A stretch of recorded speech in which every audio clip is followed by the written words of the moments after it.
They were best friends till she disappeared. Now she returns as his doctor. Park Sung-ho didn't even bother to lower his voice.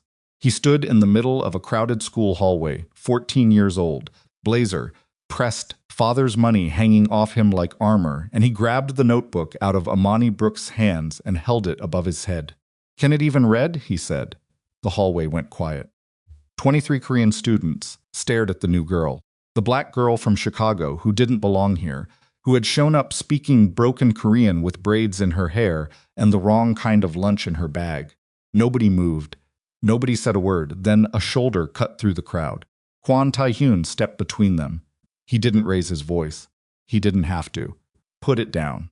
If someone had protected you like that, then disappeared from your life for 20 years and then walked back in as the only doctor who could save you, what would you do? That is the question at the center of this story. And the answer is going to break your heart before it puts it back together. Before we go any further, if this kind of story is what you come here for, please subscribe to this channel right now. Hit that like button and drop a comment telling me what city and country you're watching from. I want to see exactly how far this story travels, because stories like this one, they deserve to go everywhere. Now, let's begin. Kwon Tae-hyun was 34 years old and already tired in a way that had nothing to do with sleep. He ran the Kwon organization out of a glass tower in southern Seoul, the kind of building where the elevators required key cards and the meetings happened behind 3 sets of soundproofed doors. Politicians called him for favors they couldn't ask anyone else. Rival syndicates mapped their territory around his. Businessmen who had never met him personally still checked over their shoulders before saying his name. He was not loved. He had stopped wanting to be loved a long time ago. What he was careful, precise. A man who had learned early that emotion was the most expensive thing you could carry. So he'd set it down somewhere around age 15 and never gone back for it. His driver, a thick-necked former soldier named Ji-won, picked him up at 7:15 every morning from the penthouse on the 48th floor. Every morning, same route. Same coffee, black handed through the window from the same woman, at the same cart on Gangnam Daro. Same playlist. Same ritual. Tae-hyun was not a man who varied his routines. Routine was predictability, and predictability was control, and control was the only thing standing between him and the particular kind of chaos that had swallowed his father before him. That Tuesday night, the rain came in hard from the east. It had been a bad week, a shipment dispute with a Busan faction. A local assemblyman, making noise about reopening an investigation the organization had quietly buried 3 years earlier. Tae-hyun sat in the back seat of the sedan reading documents on his phone, barely aware of the highway, barely aware of the dark outside the windows. Ji-won noticed the truck first. "Boss." The impact happened before the sentence finished. The cargo truck came from the left merge lane at full speed, no brake lights, no horn, deliberate, in the way that only something planned can be deliberate. It hit the sedan's rear quarter panel and spun them. Car crossed 2 lanes, hit the concrete divider, and rolled. Tae-hyun remembered the sensation of the world inverting. Then nothing. He woke up in Seoul National University Hospital 3 days later. The ceiling was white. The light was wrong. There was a monitor beeping somewhere to his left, and the smell was that particular hospital smell, antiseptic, over something older and sadder underneath. His first thought was about the Busan shipment. His second thought was that he could not feel his legs. He didn't panic. Tae-hyun was not built for panic. What he did was move his right hand slowly across the blanket until his fingers found his left thigh, and he pressed down. Nothing. He pressed harder. Still nothing. His face remained completely still, while something behind it cracked open like ice on a spring lake. Silent, slow, and absolutely catastrophic. Dr. Shin, the chief neurosurgeon on the case, came in an hour later and explained it in the careful, rehearsed way doctors speak when they're managing someone powerful. Spinal cord contusion at the T10 level. Severe bruising, but no confirmed severance. Incomplete injury. There was residual signal. There wasn't doctor. Shin paused here, choosing the word like he was diffusing something. Possibility. Possibility, Tae-hyun repeated.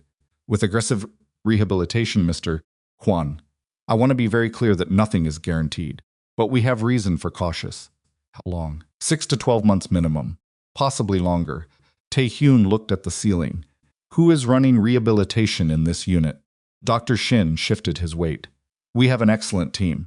Actually, we recently brought on a specialist from the States, a physiatrist.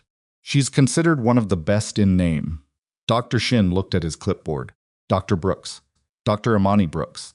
The room did not change. The monitor kept beeping. The light stayed wrong. But something happened to the air in Tae-hyun's chest that he hadn't felt in almost 2 decades. He told himself it could be a different person. Brooks was not a Korean surname, but it wasn't impossible there were American doctors working in Seoul, especially post-pandemic, especially in specialty medicine. The name Imani was less common, but still. He told himself he would wait until he saw her, and if it was her, he would handle it the way he handled everything. Without expression, without reaction, without giving anyone in the room a single thing to read. He was very good at that. He had been practicing for 20 years. She walked in the following morning at 8:47. He knew because he had been watching the clock for 40 minutes, which was something he would later never admit to anyone, including himself. She was carrying a tablet, wearing a white coat over dark scrubs, her natural hair pulled back. She was 32. Now the math was automatic. He'd done it sometime in the dark hours between 2 and 4 in the morning when he couldn't sleep. She had the same posture he remembered, that particular quality of taking up exactly the space she needed and not apologizing for it. She looked up from the tablet. Their eyes met. Doctor. Imani Brooks stopped walking. Just for 1 second. 1/2 second, maybe. She recovered fast, the kind of fast that came from training, from discipline, from having to maintain composure inside rooms where people were falling apart. Her expression settled into something neutral and professional before Tae-hyun could finish reading it. But he had seen it. That half second had told him everything. She walked the rest of the way to his bedside. She looked at his chart first, not at him. Her voice, when she spoke, was completely level. Kwon, I'm Dr. Brooks. I've reviewed your imaging and Dr. Shin's notes. I'd like to perform my own evaluation today and discuss a rehabilitation framework. Tae-hyun looked at her for a long moment. You broke your promise, he said. The silence that followed was not comfortable. Imani's jaw tightened, a small, barely visible thing. She set the tablet down on the bedside table with a click that was slightly too deliberate. I'm here in a professional capacity, she said. If we're going to work together effectively, I need us both to be able to.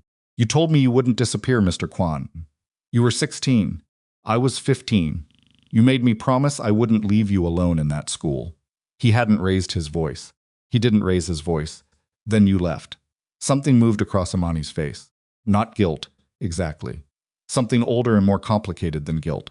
This isn't the time or the place for... I've been in this bed for 3 days unable to move my legs, Tae-hyun said. You can tell me when the time is. She picked up the tablet. Her hands were steady, but she was gripping it slightly too hard at the corner. And Tae-hyun noticed, because Tae-hyun noticed everything. It was the particular curse of a man who had survived 20 years in violent business by reading rooms. I'll send Dr. Park in to complete the intake evaluation, she said. He's qualified and you'll be in good hands. She walked out. The door closed behind her with a soft, definitive click. Tae-hyun lay in the bed and stared at the ceiling and said nothing. He had spent 20 years being angry at her. He had not expected it to feel like this. Dr. Park was in his 50s and perfectly competent and had the misfortune being assigned to a patient who answered questions in monosyllables and requested twice to leave the room before completing the evaluation. By the second hour, Tae-hyun had shut himself down so completely that Park eventually wrote patient uncooperative, recommend psychological consultation in the chart, and left. Ji-won had survived the crash with a broken arm and 2 fractured ribs. He showed up that afternoon with Tae-hyun's phone, his charger, and the expression of a man who had seen worse but was willing to admit this was bad. The Busan situation is managed, Ji-won said. Min-jun is handling it. The assemblyman has gone quiet. Someone had a conversation with his chief of staff. And the truck. Ji-won's expression shifted. Kim Young-chul, 41. Delivery driver. No criminal record. Defense attorneys appeared the same morning he was arrested. Offensive ones. Who hired them? Working on it. Work faster, Tae-hyun said, and find out where Dr. Brooks lives. Ji-won blinked once. The physiatrist? Don't ask. He thought about her every night. He would have denied it furiously to anyone who asked, which meant he was especially grateful that no one asked. But the hospital was quiet at 3 in the morning, and the legs that wouldn't move were a constant low-grade presence of wrongness, and his mind went where it wanted when discipline relaxed. He thought about the school hallway, how she'd looked up at him after he told Sung-ho to put the notebook down, not grateful exactly. More like curious, like she was evaluating whether he was someone worth trusting, like she'd been burned before and was being careful. He thought about the lunches. The first one where neither of them spoke for almost 40 minutes because Tae-hyun didn't know how to make conversation, and Imani was too proud to carry it. The second one, where she pulled out a thick paperback novel and he read the business documents his father had given him, and somehow the shared silence was the most comfortable thing he'd experienced in months. His mother had died 8 months before he met Imani. His father had responded by working 18-hour days and making Tae-hyun feel like a burden in the house where he had once belonged. School was a performance. Home was a performance. His entire life had become a series of rooms where he performed something other than what he was actually feeling. Imani was the first person in front of whom he hadn't performed. He had no explanation for why. Maybe it was because she was new to the country and had no stakes in Seoul's social architecture. Splitting? Maybe it was because she'd immediately identified that the performance was happening and simply declined to acknowledge it, which stripped away its power. Maybe it was because, when Park Sung-ho had grabbed her notebook, she hadn't cried or begged. She'd looked at Seung-ho with absolute contempt. The kind you only have when you've dealt with small, cruel people your whole life and you're exhausted by them. Whatever the reason, she had become the only place in Tae-hyun's life where he could set something down. And then she was gone. No letter, no call, no warning. He'd shown up to the lunch table the next Monday, and the chair was empty, and it was empty the week after that, and by the third week he'd understood. His father had said, when pressed, that her family had returned to America. The tone had made it clear the subject was closed. Tae-hyun had carried that information for 20 years like a piece of glass. He'd swallowed, not immediately fatal, but impossible to remove without damage. 4 days after she walked out of his room, he found her. She was sitting in the hospital cafe in the basement, off shift, still in her scrubs, eating a bowl of ramyeon with the particular concentration of someone eating out of necessity rather than pleasure. Her phone was face down on the table. She had dark circles under her eyes. She looked up when he rolled the wheelchair to the edge of her table. For a long moment, she just looked at him. "You tracked me down," she said. "Give me 15 minutes. Mr. Kwon, 15 minutes. If you still want me off your patient list after that, I'll go back to Dr. Park and I'll cooperate, and I will never speak to you again about anything except my T10 injury." Something in her face shifted. She pushed out the chair across from her with her foot. He rolled forward and locked the wheels and folded his hands on the table because he needed something to do with them. "Your turn," she said. "Tell me why first," he said. "Why you left." "Just that. 15 minutes is all I'm asking for."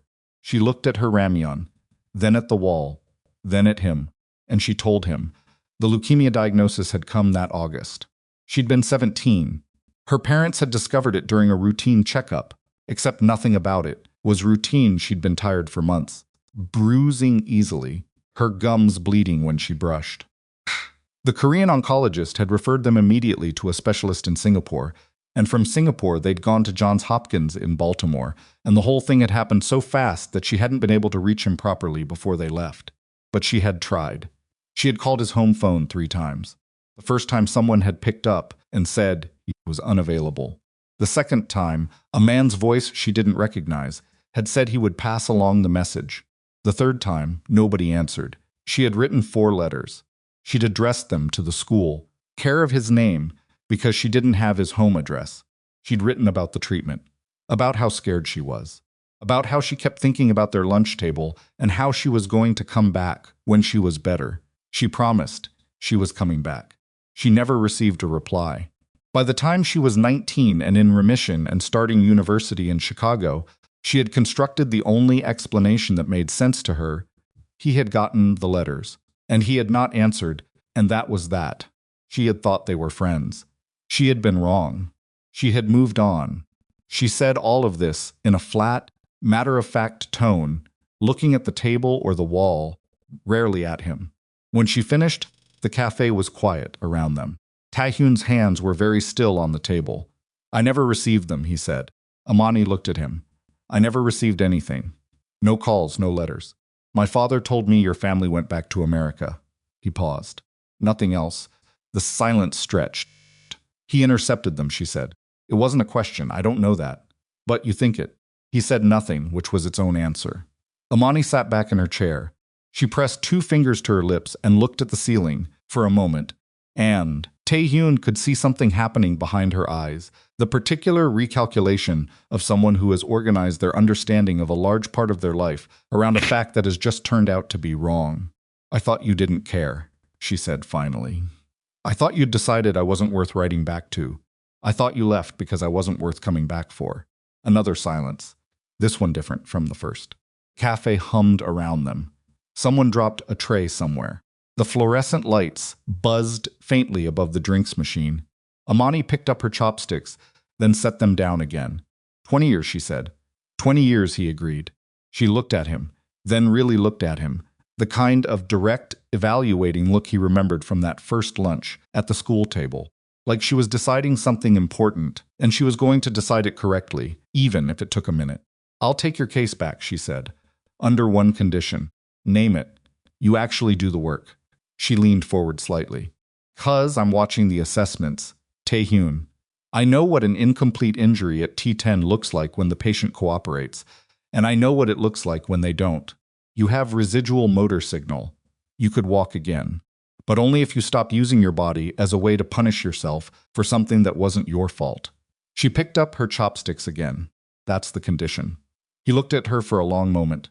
I'm going to find out who hired the truck driver that hit me, he said. That's not my problem. It might become relevant. She met his eyes. Steady, unintimidated. 15 minutes is up, she said. Same time tomorrow if you want to discuss the rehabilitation schedule. She went back to her ramyeon. Tae-hyun unlocked the wheelchair and turned toward the elevator. His father's office was open until 9. Had questions. The conversation with Dae-sung lasted 11 minutes. Tae-hyun had not planned to give his father the opportunity to explain. He had planned to confirm or deny, and the confirmation came in the first 30 seconds, not because Dae-sung confessed immediately, but because a man who has spent 40 years navigating criminal enterprise knows, when confronted by his son with that specific quality of cold, contained fury, that the math of the situation has already been completed. She was making you soft, Dae-sung said. She was 16 years old with leukemia. You were 15. You were going to inherit everything I built. Everything. The old man's voice was steady, but something underneath it wasn't. You would have followed her to America. I know you. I know what you would have done. You don't know anything about what I would have done. I know exactly what you would have done because you are my son, and I did the same thing for a woman once, and it cost me 10 years. Dae-sung's jaw tightened. Protecting you. Tae-hyun stood very still. You have the letters, he said. Not a question. Dae-sung said nothing. Give me the letters. The old man opened the bottom drawer of the desk. There were 4 of them, in cream envelopes, with Imani's handwriting on the front, small, careful, slightly tilted, the handwriting of someone who'd been taught penmanship by someone who cared about it. Tae-hyun's name on each one, and the school address, and a Chicago return address that changed twice across the 4 envelopes. He did not open them in front of his father.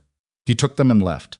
Back in his hospital room, alone at midnight, with a monitor beeping and the legs that wouldn't move, and 20 years of wrong assumption sitting in cream envelopes in his lap, Kwon Tae-hyun read every word she had written to him when she was 17 years old and terrified and still believed he would write back. By the time he finished the last letter, the one where her handwriting was shakier, the one dated almost a year after the first, the one where she said she guessed she understood now and she hoped he was okay. His face was dry, but something else wasn't. He sat in the dark for a long time. Then he pressed the call button for the nurse and asked to have Dr. Brooks paged. The nurse told him it was midnight, and Dr. Brooks was not on call. In the morning, then, he said, tell her I'm ready to start. He was ready to start. Those 4 words coming through a nurse's relay at midnight from a man who had spent 4 days refusing to cooperate with anyone, landed on Imani's phone screen at 6:40 the next morning while she was standing in her kitchen waiting for coffee to brew. She read them twice, set the phone face down on the counter, picked it up and read them again. Then she poured her coffee and stood there for a long moment looking out the window at the Seoul skyline, going gray-pink with early light.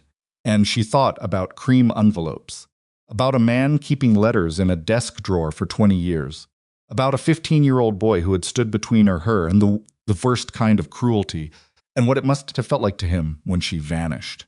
She thought about that for exactly as long as she could afford to. Then she put the coffee in a travel cup and went to work. Rehabilitation with Kwon Tae-hyun was not like working with other patients. Most people who came to Imani's program arrived either desperate or defeated patients who cried during the first session, or patients who sat through the entire evaluation with the glazed, disconnected quality of someone who had already accepted the worst. Both types she knew how to handle. She had a rhythm with both. She knew where they broke and how to build them back up from that point. Tae-hyun arrived to his first session in the rehabilitation gym at 7 sharp, which was 15 minutes before she'd asked him to be there, which told her things she filed away and said nothing about. He had a hospital aide pushing the wheelchair. He dismissed the aide at the door with a gesture and rolled himself the rest of the way in.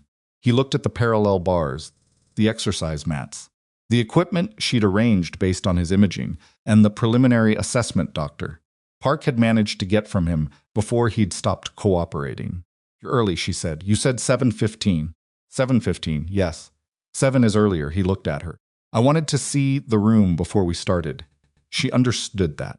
A man like him walked into rooms pre-mapped, pre-evaluated, exits noted. Old habit. She didn't comment on it. "We're going to start conservative," she said, moving to the mat beside his chair. "I know that's not what you want to hear." "How do you know what I want to hear?" "Because you came in 15 minutes early, and the first thing you did was look at the parallel bars."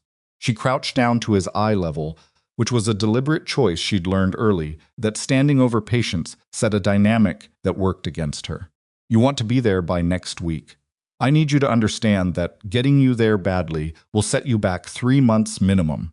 So we start with where you actually are." He looked at her for a moment. Then he nodded once. She started with sensory mapping. Light touch on the lower extremities, pressure testing, a series of resistance assessments for whatever voluntary motor function the imaging had suggested might be preserved. It was painstaking work, repetitive and uncomfortable, and Tae-hyun did not flinch and did not complain, which was either a good sign or a bad one, depending on the patient. With Tae-hyun, she suspected both. By the end of the first hour, she had a clearer picture.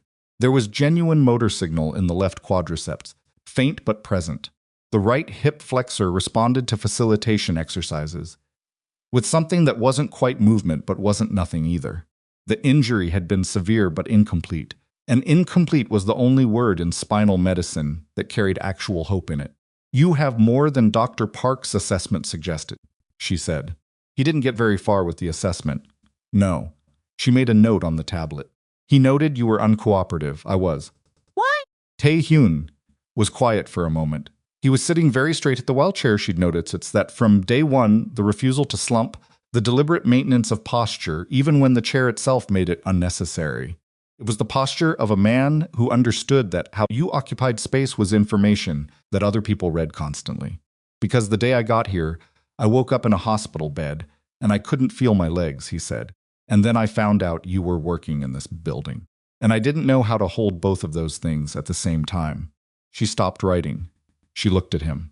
"So you shut down," she said. "I don't shut down. I wait." "For what?" "For the situation to become clearer." She nodded slowly, and now he met her eyes. Now it's clearer. 2 weeks in, she saw the first real movement. They were at the parallel bars, Tae-hyun standing between them, both hands gripping the rails, locked jaw, sweat already soaking through the back of his hospital shirt. The physical therapist on Imani's team, a young man named Hyun-soo, who had quickly learned that talking to Tae-hyun during a set was inadvisable, stood ready on his left. "Left leg," Imani said. "Initiate from the hip. Don't think about the knee." "I am thinking about the knee. Stop a beat." Tae-hyun's jaw tightened further. His knuckles went white on the rails. The left leg moved forward. 3 inches. Maybe 4. Lurching, uncontrolled, accompanied by a sound that came out of Tae-hyun's throat, involuntarily, not quite pain, not quite effort, somewhere between both. He caught himself on the rails before his weight shifted wrong. Hyun-soo reached to steady him. Tae-hyun's hand snapped out. "Don't," Hyun-soo froze. Stepped back. Tae-hyun breathed. In through the nose, slow, a man dragging himself back from somewhere close to the edge. He looked down at his left leg like it had done something to him personally. Then he looked up at Imani. She had her tablet in her hands and she was not writing anything on it, and she had the expression of someone who was being very careful not to show what was on her face. "Again," he said. Tae-hyun, again, she recognized the tone. It was the tone he used in the same way other people used volume, flat, final, unequivocal. She'd heard it twice before in non-clinical contexts, and both times it had ended conversations. She said nothing. He moved the left leg again. By the end of the third week, something else was happening that Imani had not factored into her clinical calculus. They were talking, not about the injury, not about the therapy, not about protocol. They were talking the way they used to, which was to say in the gaps during the rest intervals. At the end of sessions, while Hyun-soo was resetting equipment or Imani was making notes, started with small things. She mentioned a restaurant near the hospital that had terrible coffee, but somehow remained always crowded. He said it was probably money laundering. She laughed before she meant to. He didn't smile exactly, but something in his face changed. After that it became easier, and she wasn't sure if that was good or dangerous, and most nights she chose not to decide. She found out that he read. Mostly nonfiction history, economics, occasional legal briefs when he was bored, which was a sentence that only made sense once you understood who he was and what he ran. He found out that she listened to old soul music while cooking, that she'd considered marine biology before medicine, that she still couldn't eat kimchi without bracing for it, even after years in Seoul, because she'd grown up eating it wrong, made by a Chicagoan mother who was doing her best, but was ultimately working from a recipe she'd found online. "Your mother made kimchi," he said. Attempted kimchi. How bad? Once she accidentally used sweet pickle brine. She watched his face. "I know." He exhaled through his nose in a way that was, she was increasingly certain, his version of a laugh. It was a small sound and it happened rarely, and she had begun, without meaning to, collecting them. This was the part that scared her, the part she was aware of but had not yet decided what to do with. The investigation moved faster than she expected. She hadn't planned to get involved in it. That wasn't her business, that was his world. And the clear line she'd drawn when she agreed to take his case back included a very deliberate decision not to look too closely at what existed on the other side of it. But then, on a Thursday afternoon, she came out of the hospital's west entrance and nearly walked into Park Sun-sun-ho. She didn't recognize him immediately. 20 years changed people, especially when those years had been kind, and Sung-ho's years had been the expensive kind of kind. He was broader now, well-dressed. The arrogant adolescent energy matured into something more polished and more dangerous because it was polished. He had a phone to his ear and a bodyguard standing 3 paces back. He recognized her first. Something moved across his face fast, and then controlled. He lowered the phone. "Dr. Brooks," he said. "It's been a long time." She stopped walking. Her brain was doing several things at once. Identifying him, placing the memory, calculating the distance between where they stood and the hospital entrance behind her. "Sung-ho," she said. He smiled. It didn't reach anything behind his eyes. "You're working here now, I heard." He glanced at the building. "Taking care of Tae-hyun." "I can't discuss patients." "Course not." He tilted his head slightly. "How is he?" "I imagine it's difficult. Man like that, used to running everything, suddenly stuck in a chair." He paused. "Some lessons take more than once to land." She looked at him. The phrasing sat wrong. Not in a vague way, in a very specific way, the way a sentence sits wrong when the person saying it knows something they're not supposed to know about how a situation came to be. "Some lessons," she said carefully. He smiled again, pocketed his phone. "Give him my regards," he said, and walked past her toward a black car at the curb. Stood outside the hospital entrance for 30 seconds after his car pulled away, holding her badge, lanyard, with both hands, working through what she had just heard. Then she went inside and found Ji-won. Ji-won listened without interrupting. He was good at that, she'd noticed it, in the 3 weeks she'd been working with Tae-hyun, how his people listened. It was a trained quality, the kind of attention that came from working for someone who considered inattention a form of disrespect. When she finished, he asked one question. Did he say anything else? That was enough. Ji-won nodded once. He took out his phone and made a call, walking away from her. She caught fragments a name, Kim Young-chul, repeated twice, and a tone of voice that told her the conversation on the other end was being had by someone who understood what that tone meant. She went back upstairs. She had 2 more sessions that afternoon. She said nothing to Tae-hyun about the encounter.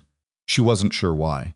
Some combination of clinical discipline and something older, something she recognized from the years she'd spent at 17, learning to separate what she needed to feel from what she needed to be able to function. You compartmentalized. You put things in rooms and closed the doors, and you kept moving, because the alternative was standing still in a hallway full of things you couldn't control. But she hired the private investigator 3 days later. An older man named Cho, referred by a colleague who specialized in insurance fraud and had the kind of eyes that had seen enough to be unimpressed by most of it. She gave him Kim Young-chul's name, the date of the crash, and the fact of the expensive defense attorneys appearing the same morning. This is going to take me into uncomfortable territory, Cho said, not as a complaint, just as information. I know, she said. You know who he is, the man in that hospital room. Yes. Cho looked at her for a moment. And you want me to investigate regardless. I want to know who paid for those attorneys, she said. That's all. He nodded. He went to work. The first hard evidence came back in 10 days. Not from Cho, from Kim Young-chul himself, who had apparently developed a conscience or developed a fear, and it was difficult to say which came first, because when he showed up at the hospital and asked to speak to Tae-hyun's representative, his hands were shaking and he had the look of a man who hadn't slept since the crash. Ji-won brought him to a room Imani had borrowed from hospital administration for the meeting. She was there too. She'd been in the building, and Ji-won had called her, and she'd come without fully interrogating why. Young-chul's was 41, slight, with a face that looked like it had been through something that aged at faster than the years had. He sat across from Ji-won and looked at his own hands on the table. My daughter, he said. She needed surgery. She has a congenital heart defect. The waiting list for the public system. He stopped, pressed his lips together. Someone found me.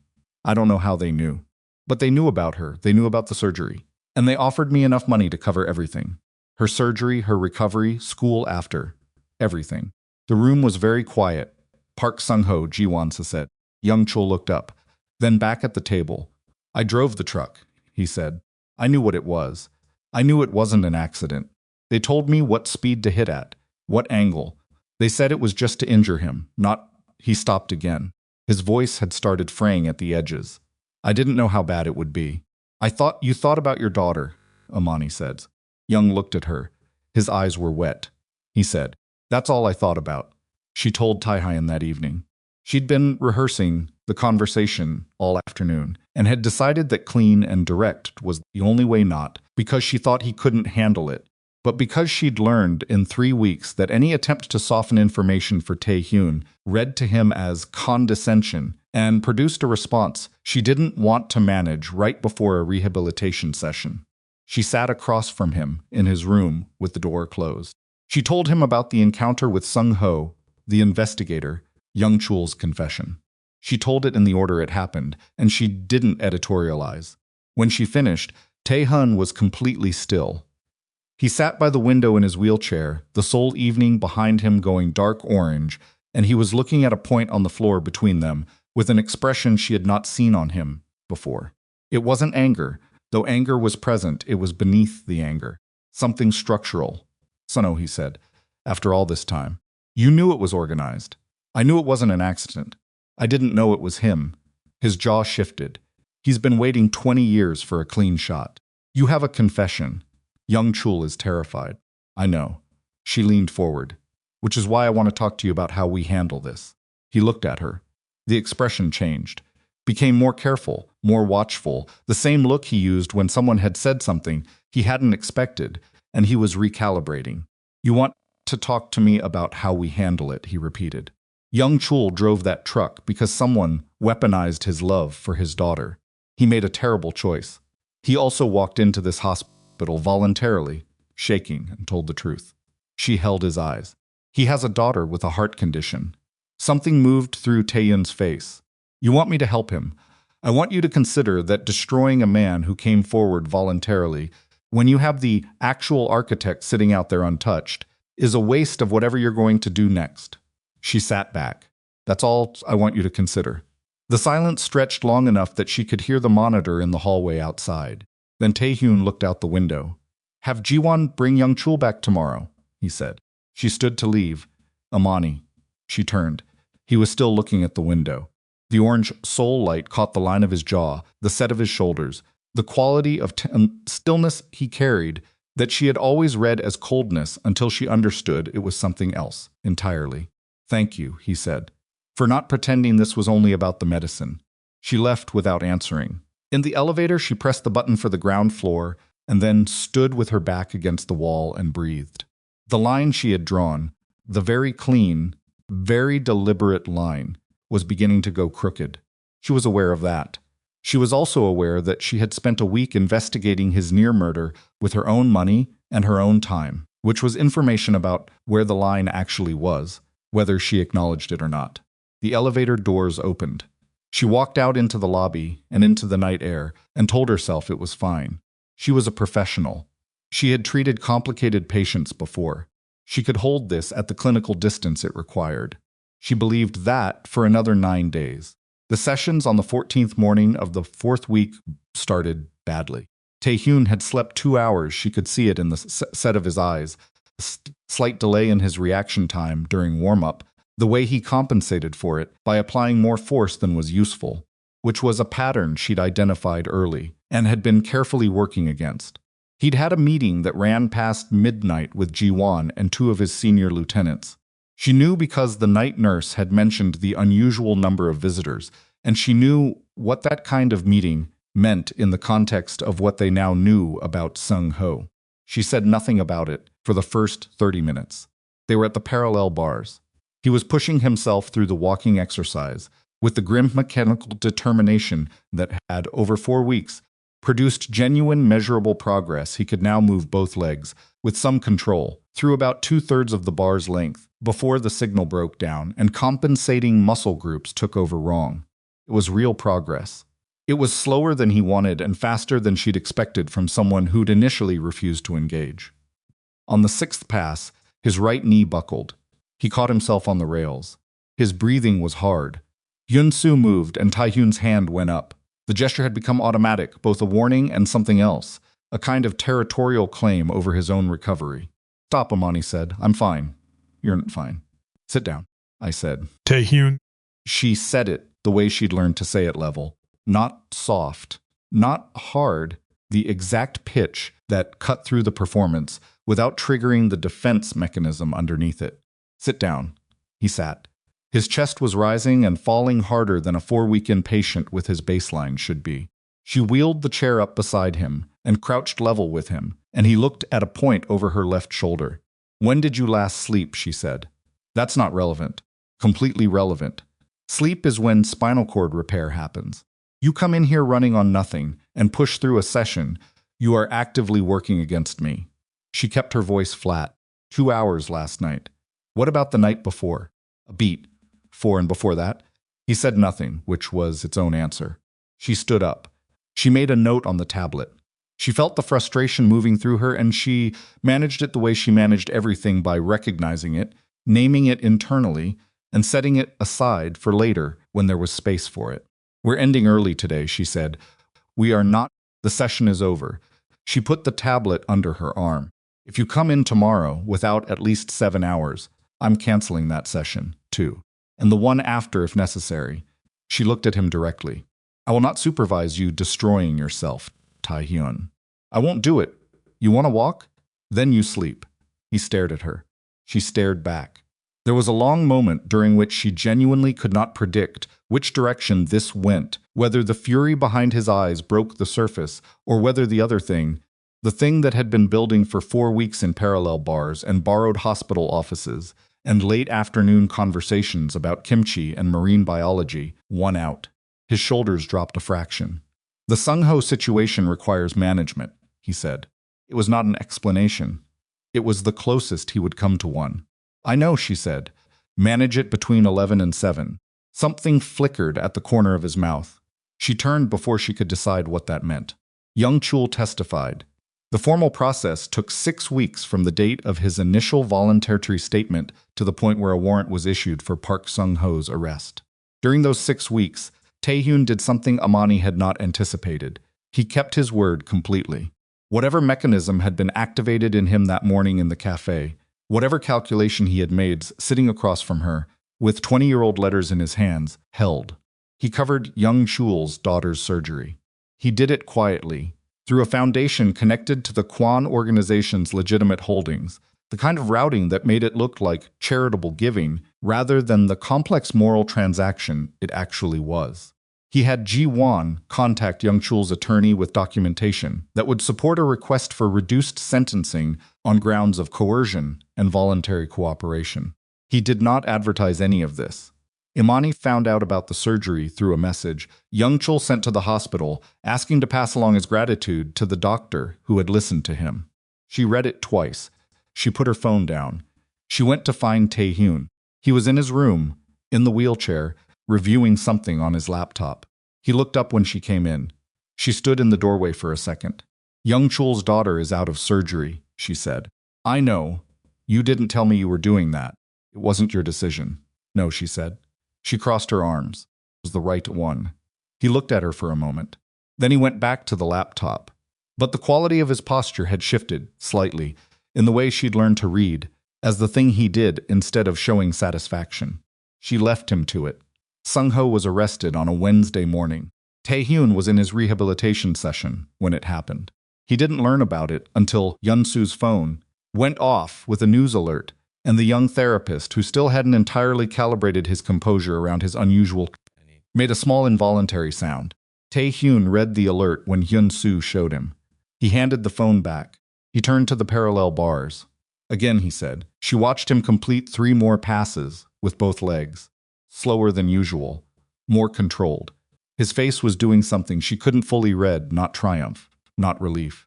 Something that looked more like a man settling a very old debt and discovering it didn't feel the way he'd expected. The session ended.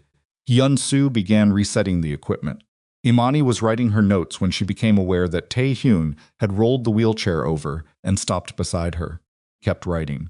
Thank you, he said, for the investigator. I hired him for my own reasons, she said. I know. It's not altruism. I wanted to know if the man who tried to kill you was someone who could also come after. She stopped, recalibrated. If there was ongoing risk to people in proximity. He was quiet. She finished her note. To you, he said. She looked up. You wanted to know if there was risks to you, he said. Not aggressive, not teasing, just a statement, quiet and direct. She held his eyes for a beat too long. Session's over, she said. 7 hours tonight. She walked away before her face could say anything else. That evening, she noticed it for the first time.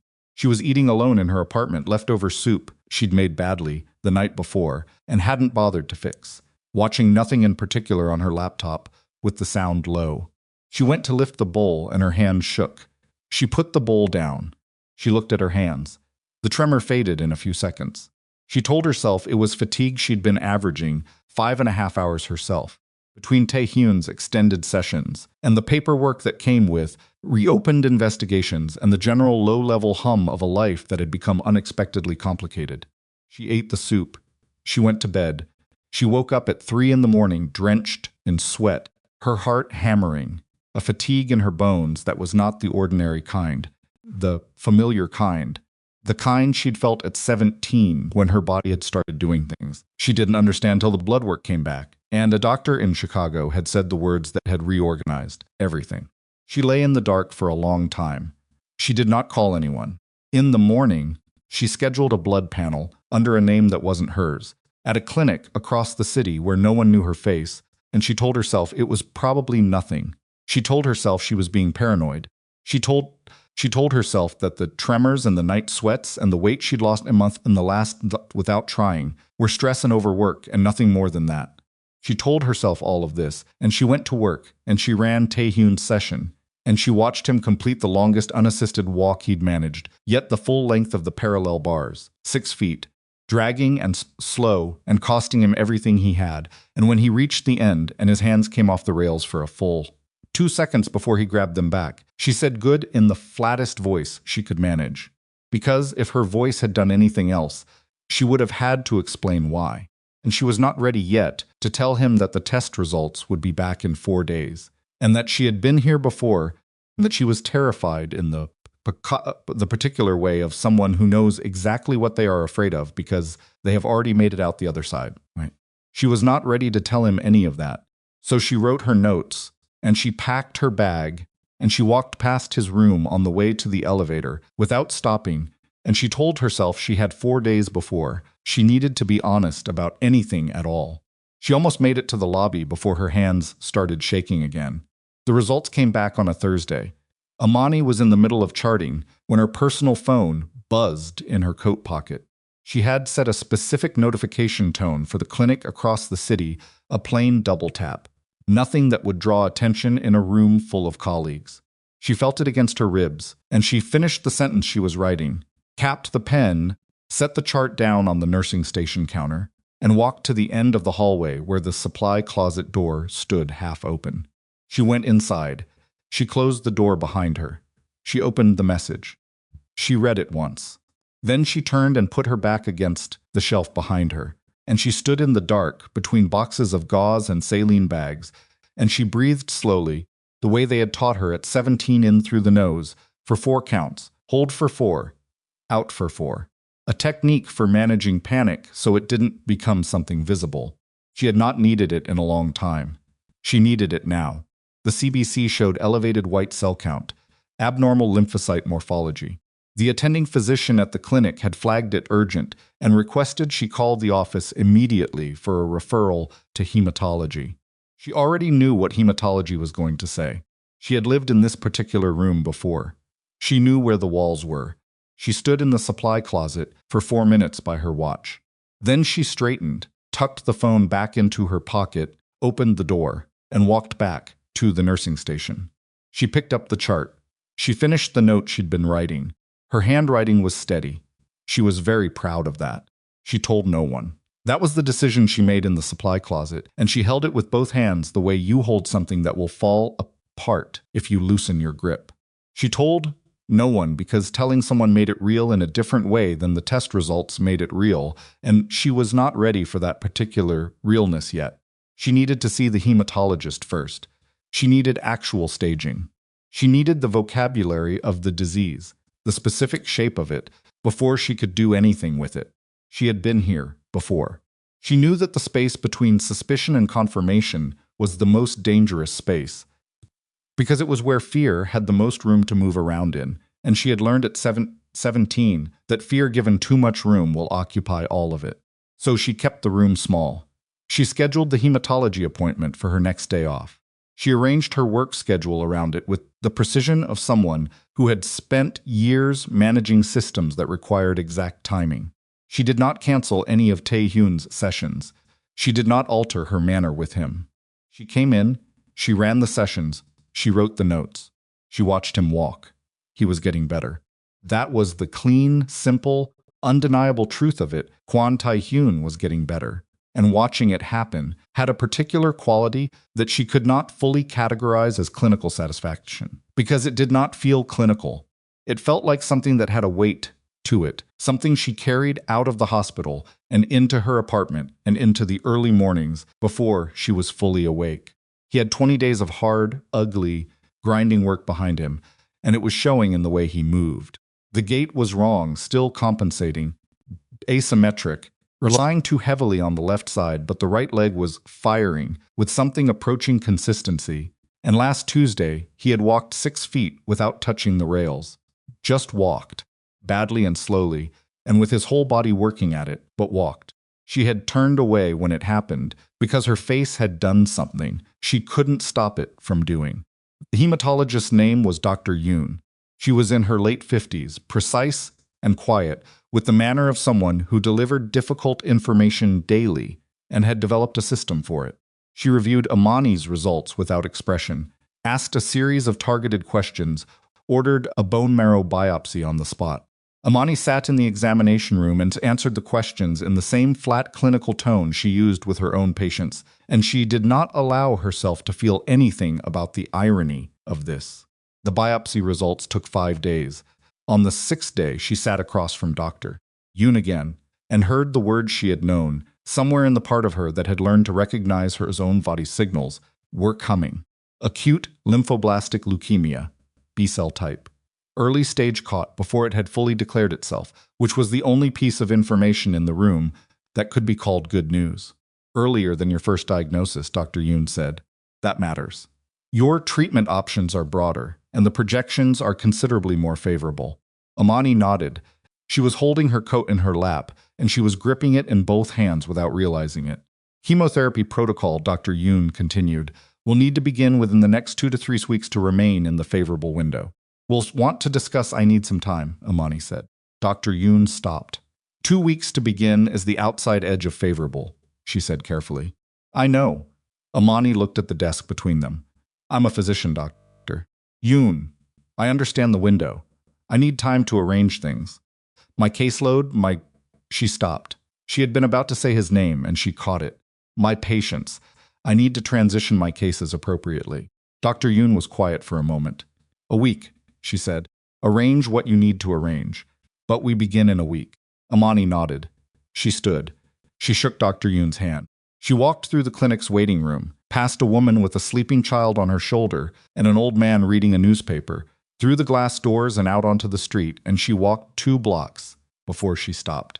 She stood on the pavement in the middle of a Seoul afternoon, with people moving around her in every direction, and she looked at a point on the ground, and she thought about Tae-hyun, standing at the end of the parallel bars with his hands off the rails for 2 seconds. She thought about that. Then she started walking again. She began transferring cases quietly. Her other patients went first a stroke recovery case to a colleague at the university hospital, 2 orthopedic post-surgicals to Hyun-soo with detailed transition notes. Complex TBI case she personally walked through with the department's most experienced physiatrist. She did it methodically over 4 days, in a way that looked like routine workload management, if nobody looked too closely. Tae-hyun's case she left until last. She wrote the transition brief for it 3 times and deleted it each time. Not because she didn't know what to write, she knew his case better than she knew any patient file she'd ever managed, but because writing it meant making it official. A sound like green wood. An official meant she had committed to a version of the next several months in which she walked out of this hospital and started chemotherapy. And he continued his recovery without her there. And every time she got to that part, the document went wrong. She was aware of what this told her about herself.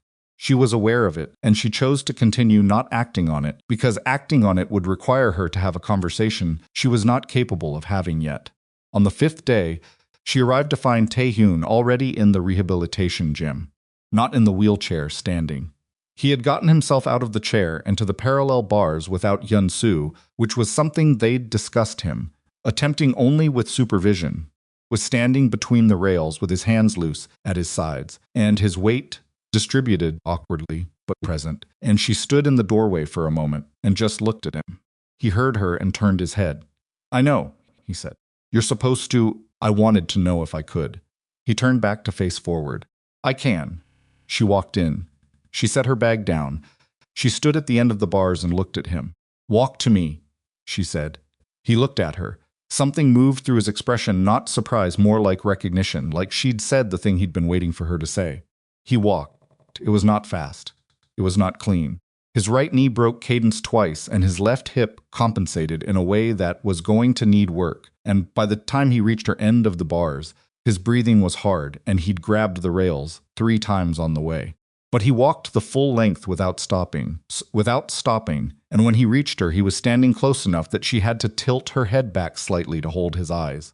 His face was doing something she hadn't seen before, stripped of the performance, the management, all of it. He just looked at her. You're leaving, he said. She felt her chest go tight. Who told you? Nobody told me.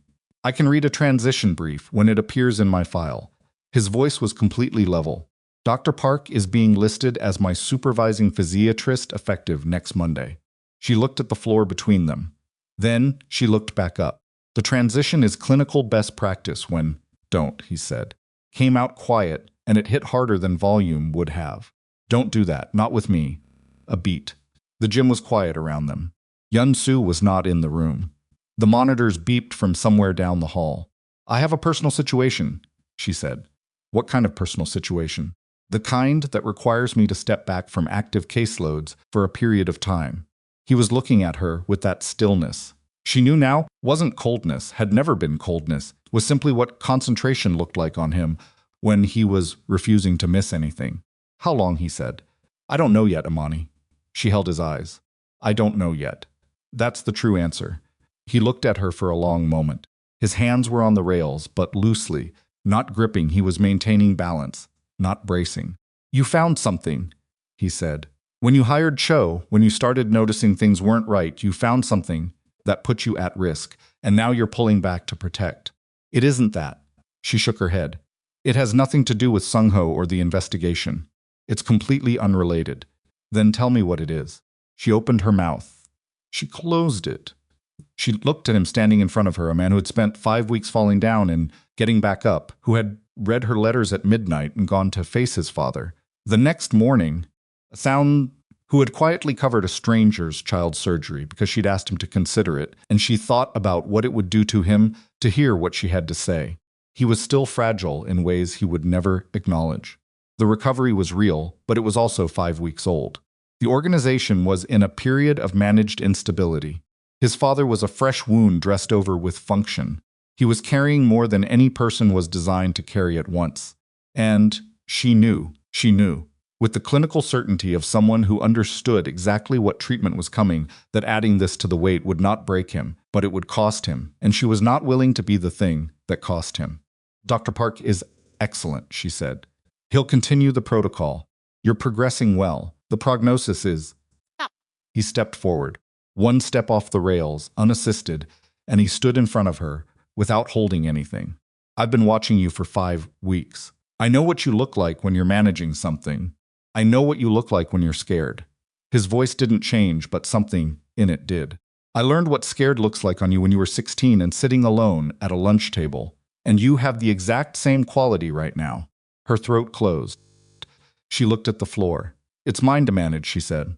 That's all I can tell you right now. It's mine to manage, and I need you to let me. The silence stretched. She heard him exhale. Okay, he said. She looked up. Okay, he said again, for now. She nodded. She picked up her bag. She walked to the door and put her hand on the frame. You walked the full length today, she said, without stopping. Yes. Write that down somewhere. She didn't turn around. It matters. She left before she could hear him respond. She lasted 6 more days. The decision to tell no one lasted 6 days, and it came apart not because of Tae-hyun, but because of Dae-sung. She had not spent significant time with Kwon Tae-hyun. They had been in the same room perhaps 4 times, passing encounters in the hospital corridor. Once in Tae-hyun's room, when she came in to check his charts and the old man was sitting in the chair by the window. Each time, he had watched her with the particular quality of attention that reminded her powerfully of his son, which made sense and also made her deeply uncomfortable in a way she couldn't precisely articulate. She was leaving the hospital on the 6th day. After telling Tae-hyun she was transferring his case. It was after 8. The main lobby was quiet, the evening staff on, the day's visitors mostly gone. She was carrying her bag and her coat, and her phone was in her hand because she'd been checking messages on the walk down. Dae-sung was sitting in one of the lobby chairs, not waiting for an elevator, not reading anything, just sitting, in a good suit, with his hands folded on his knee, watching the door she came through. She stopped. Mr. Kwon, she said. Dr. Brooks. He stood with the careful precision of a man who managed the age in his joints through deliberate movement. I was hoping to speak with you. Tae-hyun's progress. I know his progress. I speak to him daily. He met her eyes. He had Tae-hyun's eyes, or Tae-hyun had the same shape, the same quality of not releasing the thing they were looking at. I want to speak about you. She stood still. Walk with me, he said. It was not a request in any meaningful sense. She recognized that. She also recognized that refusing would require an explanation she didn't have that would be credible to a man who had spent 40 years reading rooms. They walked to a sitting area off the main lobby, away from the nursing station and the evening traffic. She sat across from him. "My son is not easy to watch," he said. He spoke Korean, which she now spoke well enough to follow without effort, though he occasionally shifted to English, as though checking she was keeping up. "Most people see the surface, the control. They think it is strength. I know what it costs." She said nothing. "He is sleeping," Dae-sung said. "For the first time since his mother died, he is sleeping. His lieutenant told me. The night nurse told me." He looked at her directly. "You did that, the recovery. He recovered before he wanted to. There is a difference." He folded his hands again. "I spent 20 years keeping you away from him because I believed that kind of pull was a liability for a man in his position." He paused. "I was wrong. I am saying that now because I won't say it again and because it needs to be said once." Imani looked at the floor. "Mr. Kwon, he will lose himself again if you disappear," Dae-sung said. "Whatever it is you're managing, and I don't know what it is, so don't insult me by denying there's something he will find out. And how he finds out matters more than you think." The lobby was quiet. A phone rang somewhere distant at the nursing station. Imani sat with her hands in her lap and thought about cream envelopes, about a man intercepting letters and keeping them in a drawer, about the terrible, complicated ways people chose to protect each other. "I have a good reason," she said finally. "I know you do." He stood. "I also know that good reasons, when they are kept secret from the people who need to know them, become something else." He buttoned his jacket. "He deserves to choose," Dae-sung said. "Whatever comes next, he deserves to choose it himself." He walked toward the elevators. She sat in the lobby chair for a long time after he left. She went to the park on a Sunday morning. She had not planned to tell him there.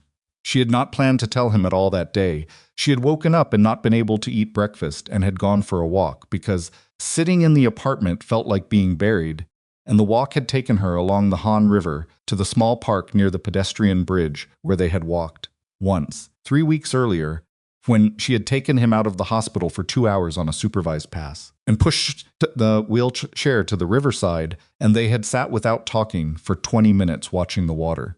He had called before she reached the park. She hadn't expected that. She'd answered on the second ring. "Where are you?" he said. "Walking." "I know, Ji-won saw you leave the building." A pause. "Are you at the river?" She stopped walking. "Maybe. Stay there." He arrived 20 minutes later. Not in the wheelchair, he was using a cane now for outdoor use, a concession he had made, with visible reluctance about 10 days earlier, when she had explained that unsupported distance walking on irregular surfaces was going to set him back months if he face-planted on pavement. He walked with the cane across the park's uneven ground, with the concentrating caroms and teachers still learning the negotiation between intention and body. He reached her at the riverside bench. She stood up. "Sit down," he said. She sat down. He lowered himself onto the bench beside her, set the cane against his knee, looked at the river. She looked at the river too. "You're sick," he said. The words landed cleanly and without cushioning, the way he said things that mattered. She closed her eyes for a moment. "Yes," she said, the same as before. It wasn't a question, but she answered it. "Yes." The river moved. A bird crossed low over the water somewhere to their left. The park was mostly empty this early, a woman walking a dog in the far distance, a child on a bicycle on the path behind them. "When did you find out?" he said. 3 weeks ago." "You've known for 3 weeks?" "Yes." She heard him breathe in, slowly. "You were going to transfer my case and disappear," he said. "I was going to ensure you had proper care on Imani." His voice had something in it now. Not anger, though anger was somewhere in the architecture of it. Something beneath anger, something that had been carrying weight for a long time and had just been told it would have to carry more. "You were going to leave." She turned to look at him. His jaw was tight. His eyes were on the river, but not seeing the river.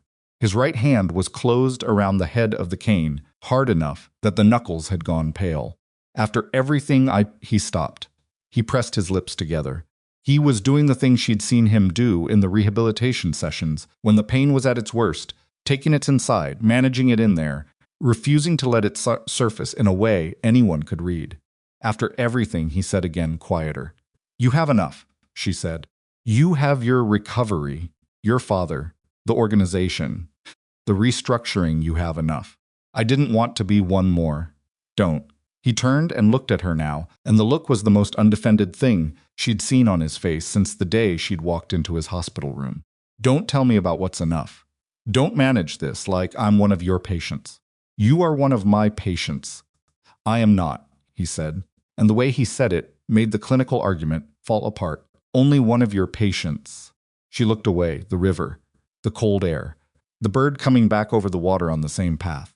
I was scared, she said. Her voice came out smaller than she meant. I didn't know how to. I know what chemotherapy is, Tae-hyun. I know what it does, and I couldn't figure out how to sit in front of you and tell you that I was about to. She stopped, pressed her fingers against her mouth for a second. He was very still beside her. I already watched you get hurt once, she said. I wasn't going to. Stop trying to protect me. She looked at him. I have spent 20 years not needing anyone to protect me, he said. And then you came back, and I remembered what it felt like to not be alone in a room. His voice was measured, but the thing underneath it was not. And you were going to take that away again. Quietly. For my own good. The sentence landed. She heard it fully, every word, and she understood what he was saying. Understood that she had been about to do to him, with entirely different intentions, but with structurally identical effect, the exact thing his father had done 20 years ago. The thing that had cost them both 2 decades. She was going to make the decision for him. She was going to disappear without letting him choose. Her hands were shaking. She looked at them, then at the river, then at him. I'm terrified, she said. It came out raw, nothing clean about it. The first fully unmanaged thing she had said to him since the hospital cafe. I've done this once before, and I know exactly what's coming, and I am genuinely terrified. He looked at her for a long moment. Then he reached over and covered both her shaking hands with one of his. He didn't say anything. He didn't offer a solution or a strategy or a reassurance. He just put his hand over hers and stayed there. And the weight of it, the simple, warm, uncomplicated weight of another person's hand, broke through something she had been holding shut for 3 weeks with everything she had. She didn't cry. She hadn't cried since she'd been in the supply closet reading the test results, and she wasn't going to cry now. But she leaned forward and put her face in her free hand and breathed 4 counts in, hold, 4 counts out, and this time she was not alone in the room while she did it. They sat like that for a long time. The river moved. The cold got sharper as the morning opened up. Finally, she straightened. I start chemotherapy in 8 days, she said. His hand was still over hers. Okay, he said. It's going to be bad, I know. I can't promise how I'm going to handle it. The last time I was 17 and I didn't know what I didn't know. This time I know exactly how bad it gets, and that's almost worse. I know. You don't know, she said. You think you know. He was quiet for a moment. Then I'll find out, he said. She looked at him. His face was still. His eyes were on the river. But his hand hadn't moved. I'm supposed to be helping you recover, she said. You did. He turned to look at her then, and something in his face was fully open, in a way she had not seen since they were teenagers. Now it's your turn. The words hit her somewhere behind the sternum. She looked back at the river. She didn't argue. The thing she had been running from the conversation, the confession, the terrifying act of letting someone all the way in, when she didn't know how the next year was going to go, had happened now, and she was still sitting here, and the river was still moving, and his hand was still over hers. She was not sure what came next, but she was not in the supply closet alone. And that was the thing she had not let herself admit she needed, until the park bench and the cold air and the man beside her made it impossible to pretend otherwise. She turned her hand over under his. He looked down at it. Then he laced his fingers through hers and held on, and neither of them said anything else for a long time. The 8 days passed the way difficult things pass, not slowly, not quickly, but with a strange compressed quality, each one distinct and heavy, and gone before it was finished. Tae-hyun did not ask to manage it. He did not propose a strategy or offer resources or make calls.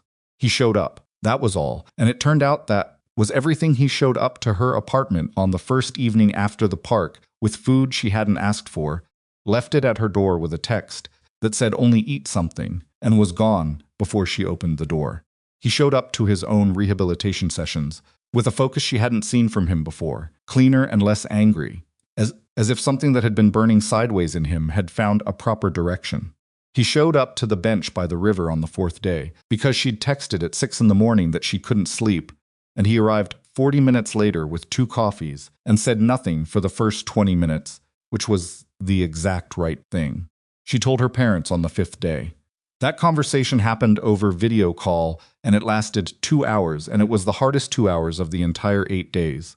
Her mother, Denise, went quiet in the way she went quiet, when she was processing something enormous, and her father, Marcus, asked 17 clinical questions in rapid succession, and then had to stop and press his hand over his mouth and look away from the camera. She answered the questions, and she said the prognosis was favorable, and she said she had good medical support, and she said she was not alone. Marcus asked who. She said his name. The silence on the other end of the call was long and not uncomplicated. Her parents had known about Tae-hyun the way parents know about things their children never fully explain through absence, through the particular quality of not mentioning something, through the way Imani had never quite answered the question of why she'd chosen Seoul for this chapter of her career. "Is he good to you?" Denise said finally. "Yes," Imani said. Another silence. "Okay," her mother said, "and then we're coming." Chemotherapy began on a Tuesday. The first infusion took 4 hours. Imani sat in a reclining chair in the oncology unit with an IV line in her left arm and a blanket that wasn't warm enough, and a book she did not read. Tae-hyun sat in the chair beside her. He had negotiated this with the nursing staff in a manner that the charged nurse later described to a colleague as polite, in the way that made very clear it was not optional, and nobody had pushed back, and so he was there. He brought his laptop and worked. She noticed he angled the screen away from her, which she understood. He was trying not to make the work visible, not to occupy too much of the space, to be present without being a presence she had to manage. She found this thoughtful in a way she didn't say. The anti-nausea medication made her drowsy by the second hour. She slept with her head against the back of the chair, and when she woke, Tae-hyun had closed the laptop and was sitting with his arms folded and his eyes forward with the quality of someone who had been sitting very still for a long time and had decided that was the thing to do. "How long was I out?" she said. "Hour and a half." She looked at the IV line. The bag was almost empty. "You didn't have to stay the whole." "I know," he said. She looked at him. He looked at her. She didn't push it. The weeks that followed had a rhythm that was nothing like any rhythm she had anticipated, because she had anticipated this alone, and alone was different from what it actually was. The nausea arrived on day 3 of the first cycle, and it was bad, not the worst it could be, Dr. Yoon had been clear about that. The protocol was aggressive, but they were managing side effects actively, but bad enough. She spent 2 days close to the bathroom in her apartment, and Tae-hyun was in the next room, which she had not asked for, and which he had arranged by moving certain belongings to her couch, without significant discussion. "You don't need to be here," she said on the morning of the second day from the bathroom floor where she had ended up at 4 in the morning. He was in the doorway with a wet cloth. "I know," he said. He sat on the floor beside her and put the cloth on the back of her neck, and she was too exhausted and too sick to argue with the logistics of a man who had been walking with a cane for 3 weeks, sitting cross-legged on bathroom tile. So she let him, and they sat there in the dark until the worst of it passed. She had not let anyone see her like this, not since she was 17, and she'd had no choice in the matter. She had built a very careful architecture around her own vulnerability, and the architecture was specific, and it excluded this particular quality of being seen when she was not managing anything, when the performance was simply beyond her capacity. Tae-hyun did not treat it as something significant. He did not make her feel witnessed in a way that required a response from her. He simply stayed and handed her the cloth, and when it was over helped her back to bed, with a matter-of-fact steadiness that reminded her, without meaning to, of how he'd been at 15th morn, the boy who helped without making the helping into something the other person had to carry. She lay in bed in the gray morning and listened to him moving in the kitchen. She thought about the parallel bars. She thought about him telling her again in a voice like something shutting and getting back up and doing it again. She thought, okay. The hair started going at the end of the second cycle. She'd known it was coming. She'd prepared herself intellectually, which turned out to prepare a person for approximately none of it.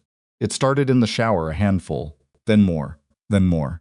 She stood in the water and looked at what was in her hands, and felt something move through her that she couldn't name exactly. Something that wasn't grief, but was adjacent to it. Something about the particular indignity of a body that fights you from the inside while you're trying to fight for it from the outside. Came out of the bathroom. Tae-hyun was at the kitchen table with coffee and documents, the morning light on the side of his face. He looked up. He saw her face. He put the documents down. "I want to shave it," she said, before more falls out. "I need to," she stopped, pressed her lips together. "I need to have control of at least that part." He stood. "I'll come with you," he said. "You don't have to." "Imani," she stopped. "I want to," he said. Simple. No argument in it. They went to a salon 3 blocks from her building, a small place she'd been to twice for trims. The stylist, a young woman who had seen Imani's medical bracelet and the way Tae-hyun held the door, understood without being told, and kept the conversation quiet and practical. When it was done, Imani looked at herself in the mirror. She had known she would struggle with it. She had been right. The person looking back at her from the mirror was correct in the features: same eyes, same jaw, same mouth, but the frame had changed, and the change was violent in its efficiency, stripping away something she hadn't known. She would just cover until it was gone. Tae-hyun stood behind her in the mirror. He looked at her the way he looked at things he was being careful about fully, without looking away. "You're beautiful," he said. She looked at him in the mirror. His face held nothing performative. It was a plain statement, the kind he made when something was simply true, and he saw no reason to dress it differently.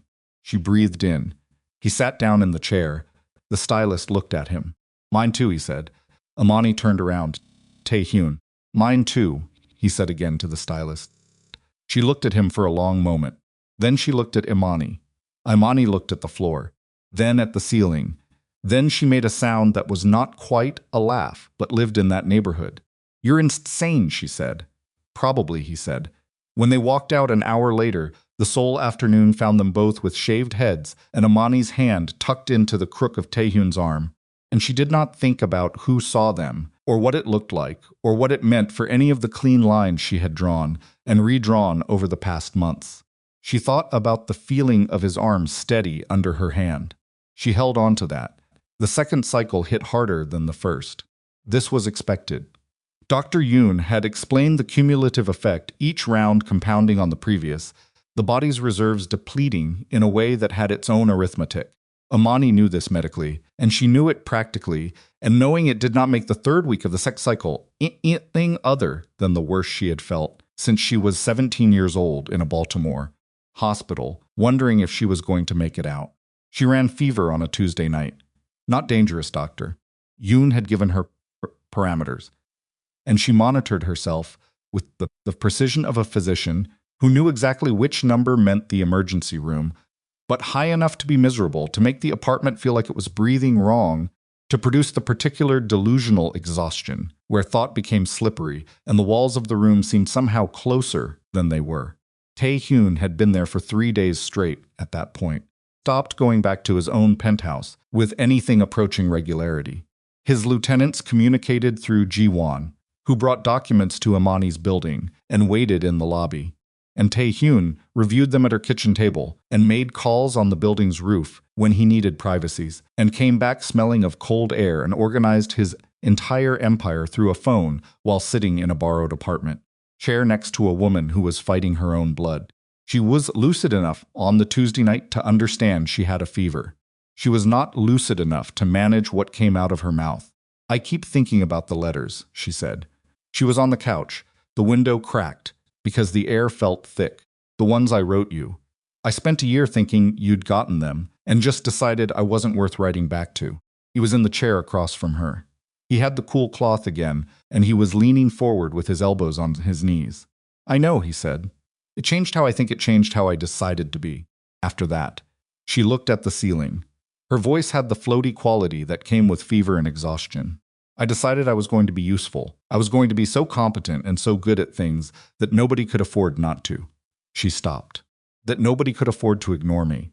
Tae-hyun said nothing. "That's not a healthy reason to become a doctor," she said. "Probably not," he said. "I am a good doctor, though. The best I've had," he said, and the flatness of it made her close her eyes and almost smile. I thought about you, she said, more than I should have over the years. When I was in residency, I'd be in the middle of something completely unrelated, and I'd think about the lunch table. About the day you got in the fight with Sung-ho and your hand was, she paused. I held your hand. You were 15 and you were trying so hard not to show that it hurt. I remember, he said. I told you that you had me. I remember. She turned her head to look at him. Her eyes were heavy. That was true, she said. That was always true. Even when I thought you'd, she stopped. I want you to know that. It was always true. He looked at her for a long moment. I know, he said. She closed her eyes. In the morning, the fever had broken and she remembered most of it, and she did not bring it up, and neither did he. And the day continued in the practical way days. During chemotherapy, continued medication schedules, small amounts of food, particular project of existing, through a body that was working very hard at something that felt like damage. But something had settled between them. Some account that had been running with an unresolved balance for 20 years had been quietly, simply closed. Marcus and Denise Brooks arrived on a Saturday, in the 4th week of treatment. Marcus was 61, wide-shouldered, with the careful hands of an engineer and the eyes of a man who had spent the better part of a year watching his daughter fight for her life once before, and had never fully recovered from that proximity. Denise was 58 and moved through spaces like she was taking inventory, which Imani had always understood. As her mother's primary mode of love, she identified what was needed and acquired it before you knew you'd needed it. They arrived at the apartment and Tae-hyun was there. This produced a specific quality of quiet. Marcus looked at him. Tae-hyun stood. He was using the cane inside now, less out of necessity and more out of habit during longer periods upright, and met Marcus's eyes directly. Mr. Brooks, he said. Marcus was quiet for a moment. Kwon Tae-hyun, he said, not hostile, assessing. Denise, who was already in the kitchen, examining the contents of Imani's refrigerator, said without turning around, Marcus. One word, a complete sentence. Marcus held Tae-hyun's eyes for another 2 seconds. She's eating, he said. When she can, Tae-hyun said. The 2nd week of each cycle is the worst for it. The 3rd week tends to improve. Marcus nodded slowly. He looked at his daughter. He looked back at Tae-hyun. Sit down, he said. Your leg. Tae-hyun sat. Marcus sat across from him. Denise made food. The conversation that followed was not easy. It was the conversation of 2 people with long history and significant grievance, and a woman they both loved sitting in the next room, but it was honest in the way Tae-hyun's conversations were honest, which was to say without insulation. He acknowledged what his father had done.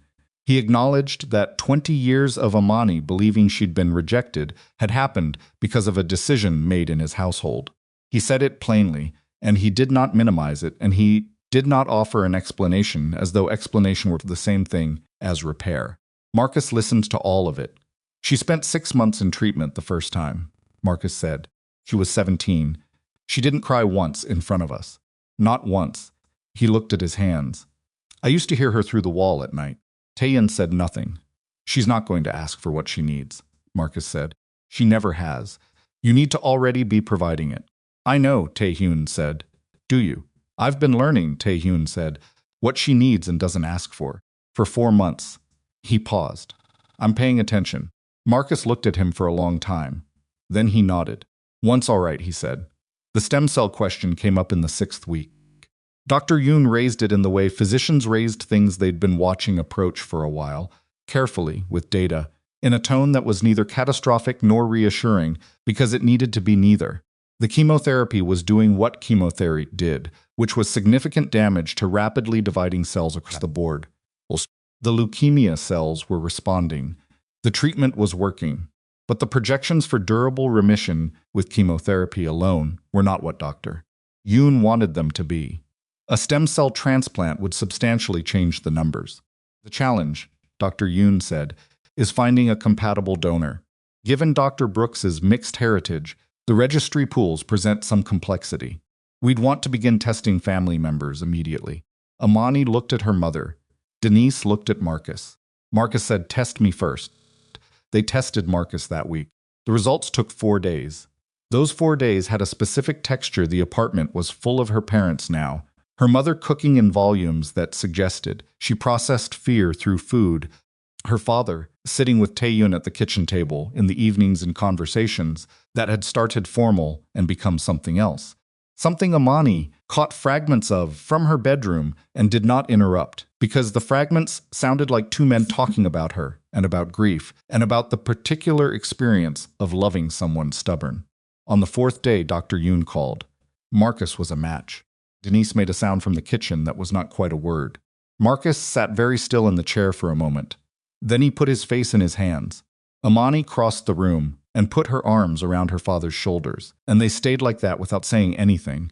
And Tae-hyun was standing in the kitchen doorway with his hand on the frame and his face doing something she had never seen it do, open in the raw, unguarded way of someone who is witnessing something that exceeds their available composure.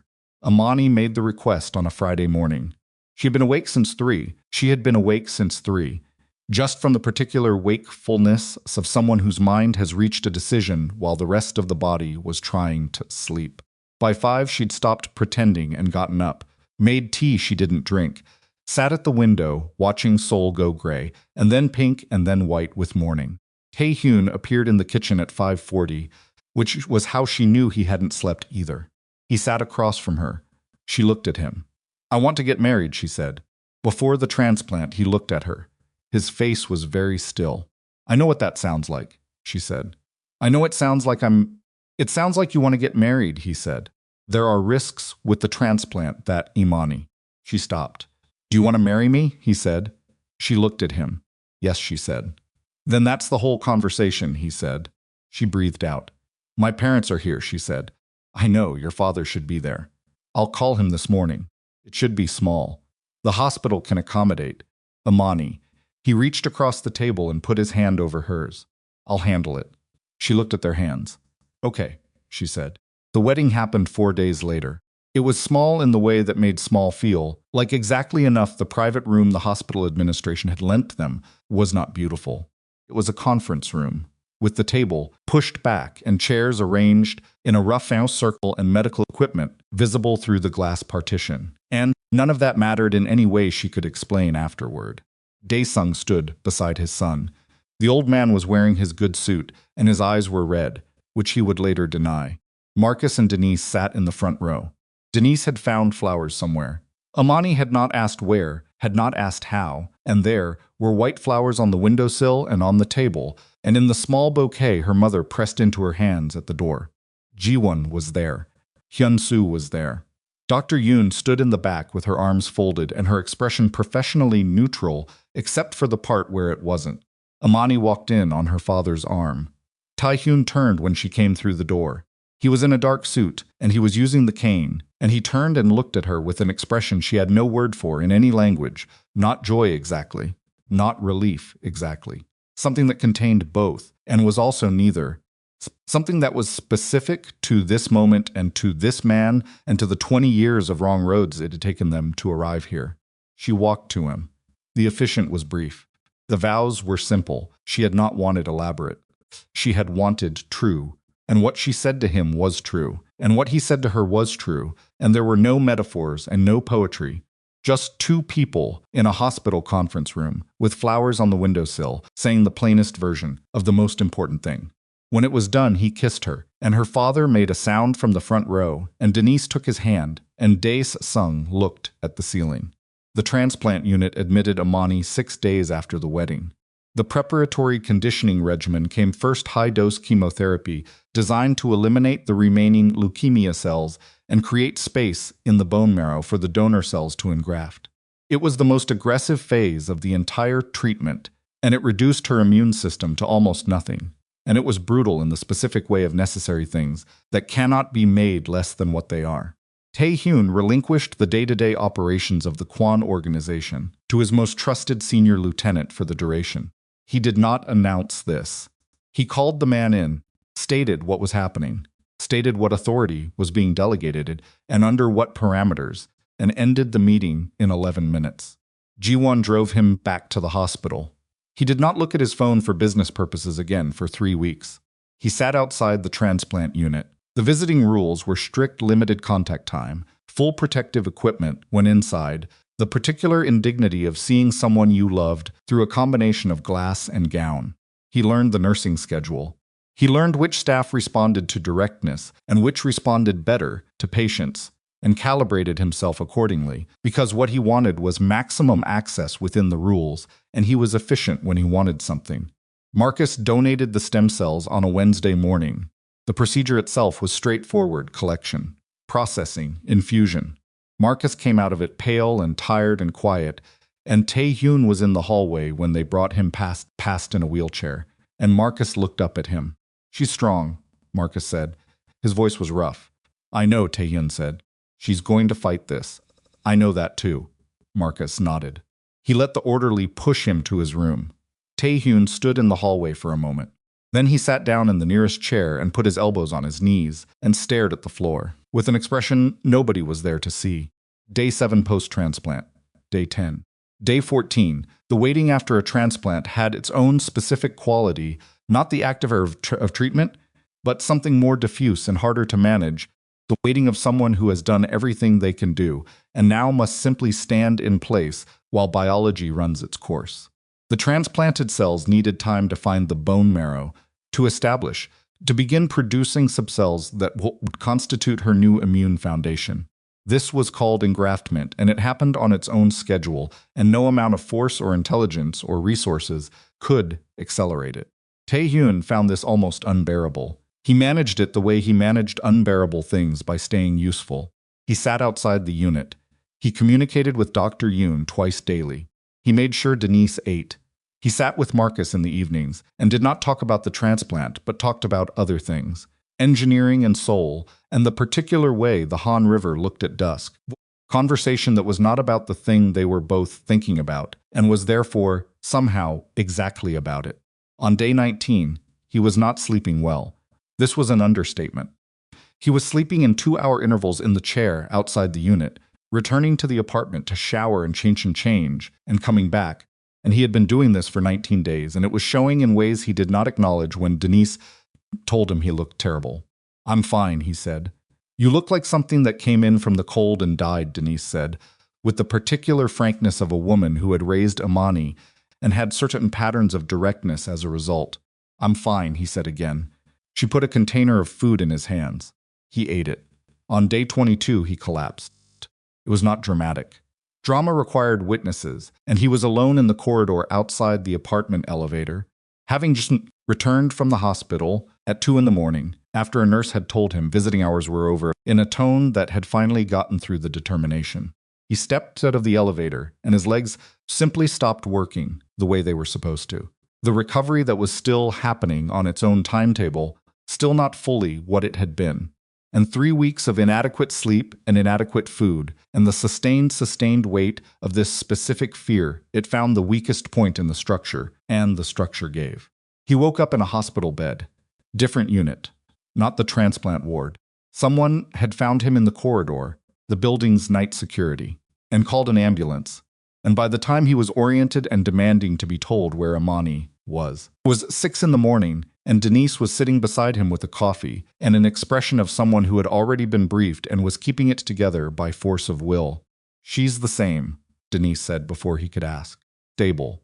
They're monitoring her counts daily." He tried to sit up. "Don't," Denise said. I need to... "You need to stop." Her voice was not gentle. "You collapsed. Your blood pressure was on the floor. You are dehydrated and your blood sugar was..." She stopped. She pressed her lips together. "You cannot take care of her if you fall apart. Do you understand that? You cannot be what she needs if you put yourself in a hospital bed." He lay back. His chest felt wrong. Not physically, mechanically wrong. The sensation of being in the wrong place when there was something he was supposed to be doing and couldn't reach. "Is she stable?" Denise said. "Same as 20 minutes ago when you asked." He stared at the ceiling. "She would be furious with you," Denise said, and there was something in her voice now that was not quite severity. "You know that. She would be absolutely furious." "I know," he said. "She would also..." Denise stopped. She looked at her coffee.